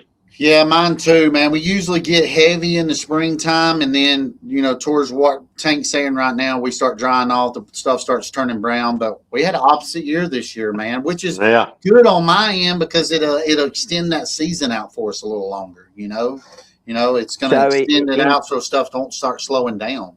So in June, July, August, it gets hot and dry for you? Oh, yes. Big time. Okay. Yeah. It'll start raining again sometime around the end of September, early October, around that area. Yeah. But we didn't even have that much rain in the fall this past year, honestly.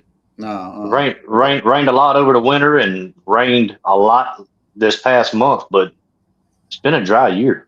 Yeah, in the last couple of years, Brian, it's been hot even in December here. Like it was like 80-something degrees at Christmas, so that's pretty hot. And then people are wondering why we're, some places might still have grass trying to come up, and then we're dealing with leaves. So we're fighting leaves and dealing with the grass growing. That happens to me every year, man.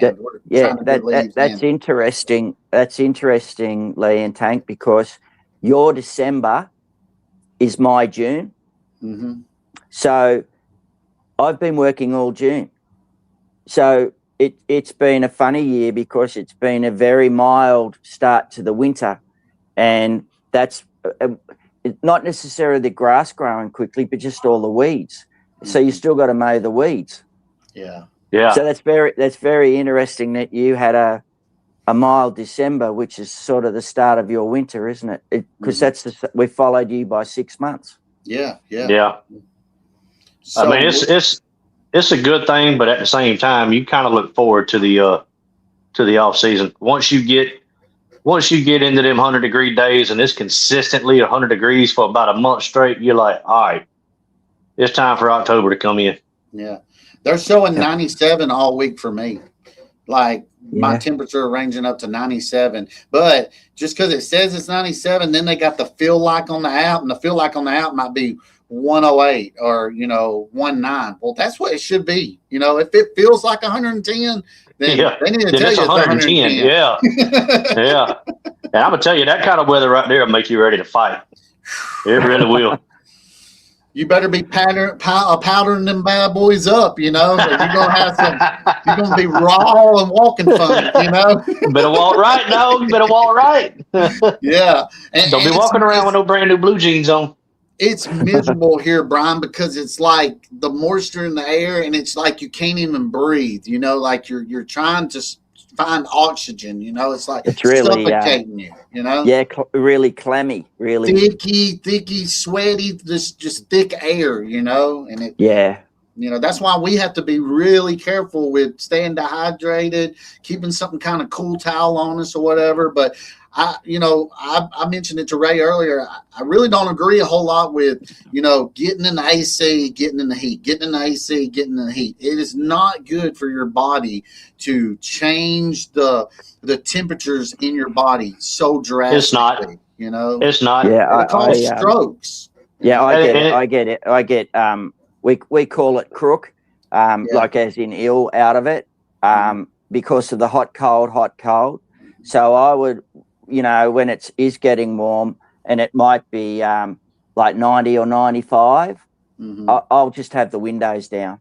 Yeah. I won't be in the air conditioning because I just want to stay at a level. And I guess I think I wrote in one of the comments, like I'll whippersnip first, then I'll mow. So I'm sitting down. So there's a rest on the mower. Yeah. And then I'm getting driving to the next one. And then I'm driving, so I get a double rest before I go to the next one. Yeah. Your body acclimates to the rising temperatures. Yeah, and I think, Tank, it's just like you said, Lee, too. Just keep the fluids up. I just drink water. That's all I drink, and then maybe at the end of the day, I'll have like a hydrolyte. It's called hydrolyte, which gives you your salts and minerals and all that. Yeah. But it just depends how I feel at the end of the day. I'll drink something like that at lunchtime because I do. It's really humid in the mornings around here, and that's when I do the majority of my sweating is in the morning. So around lunchtime, I'll replenish that with a Gatorade or liquid IV, something like that. Might eat a pickle, throw some of that salt back in. Yeah. And a lot of people around here, they'll freeze like watermelon cubes and strawberries and stuff like that, and then they'll let it thaw out in their cooler and just kind of keep your core temperature down. Yeah. Yeah. Just like, I like them Propel waters. They give me my electric lights throughout the day, drink some water with it, but, you are both correct, and everybody is too. Stay hydrated, That's the worst thing is when you're hot and you're not sweating. You need to be sweating through your body. If you're not sweating, it's that's dry a problem. sweat, and then you're bad, Yeah. So, that's when you're dehydrated. Yeah, you don't want heat stroke. No. But if you just got to pay attention to what your body's telling you. If you're actually paying attention, your body will tell you what it needs. Yeah. It's just like if you go without eating, you'll start shaking before long. It's time to eat. Or you'll go a little bit lightheaded sometimes. Yeah. That sort of thing. I'm sure that's happened to everybody. Oh yeah. And you sort of say to yourself, "Whoa, steady up, just righto, take a minute." Whether it's have something to eat or something to drink, and just be careful. Yeah, you need to be drinking a lot the day prior. If you're doing it on the day of, you're probably too late. You need to be keeping yourself hydrated. A lot more at night, probably when you don't really think you feel like you need the water and all that. You need to retain that water in your body. Then through the next day, that way you got fluids in you and all that. And they say, that's what a lot of, professional sports people do. Exactly that, Lee.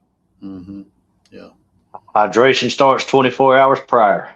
It does. Exactly right. Sure does. I don't drink a whole lot of beer in the summertime. That normally happens in the fall and in the spring. Yeah. I don't blame you. I don't blame you at all. So, but yeah, man, great live, guys. If you got any questions, man, throw them in here. We'll stay on here another about probably 15 more minutes. That'll give us at the 3-hour mark. So, guys, if you got any comments, pop them in here real quick for us, man. Don't forget to go once you get off this live and check out these other channels, man. Give them a subscribe. Watch some of their videos.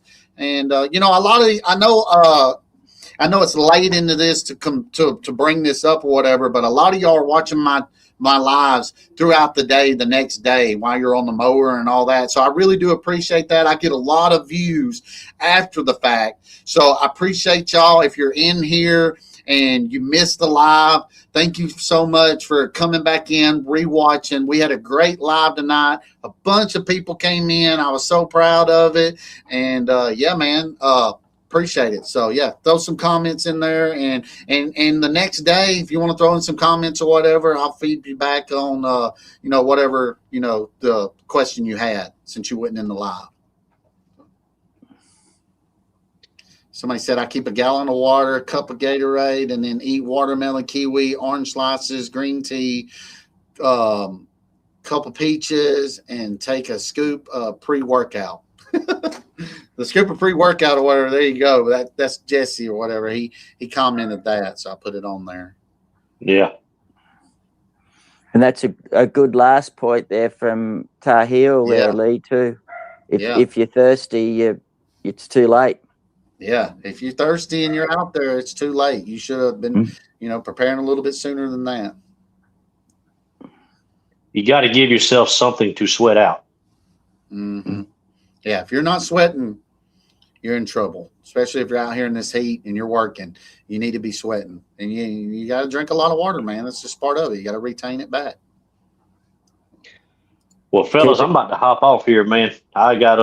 We got 14 on the list tomorrow, and it's going to be a scorcher. So, well, we'll go ahead and end it, guys.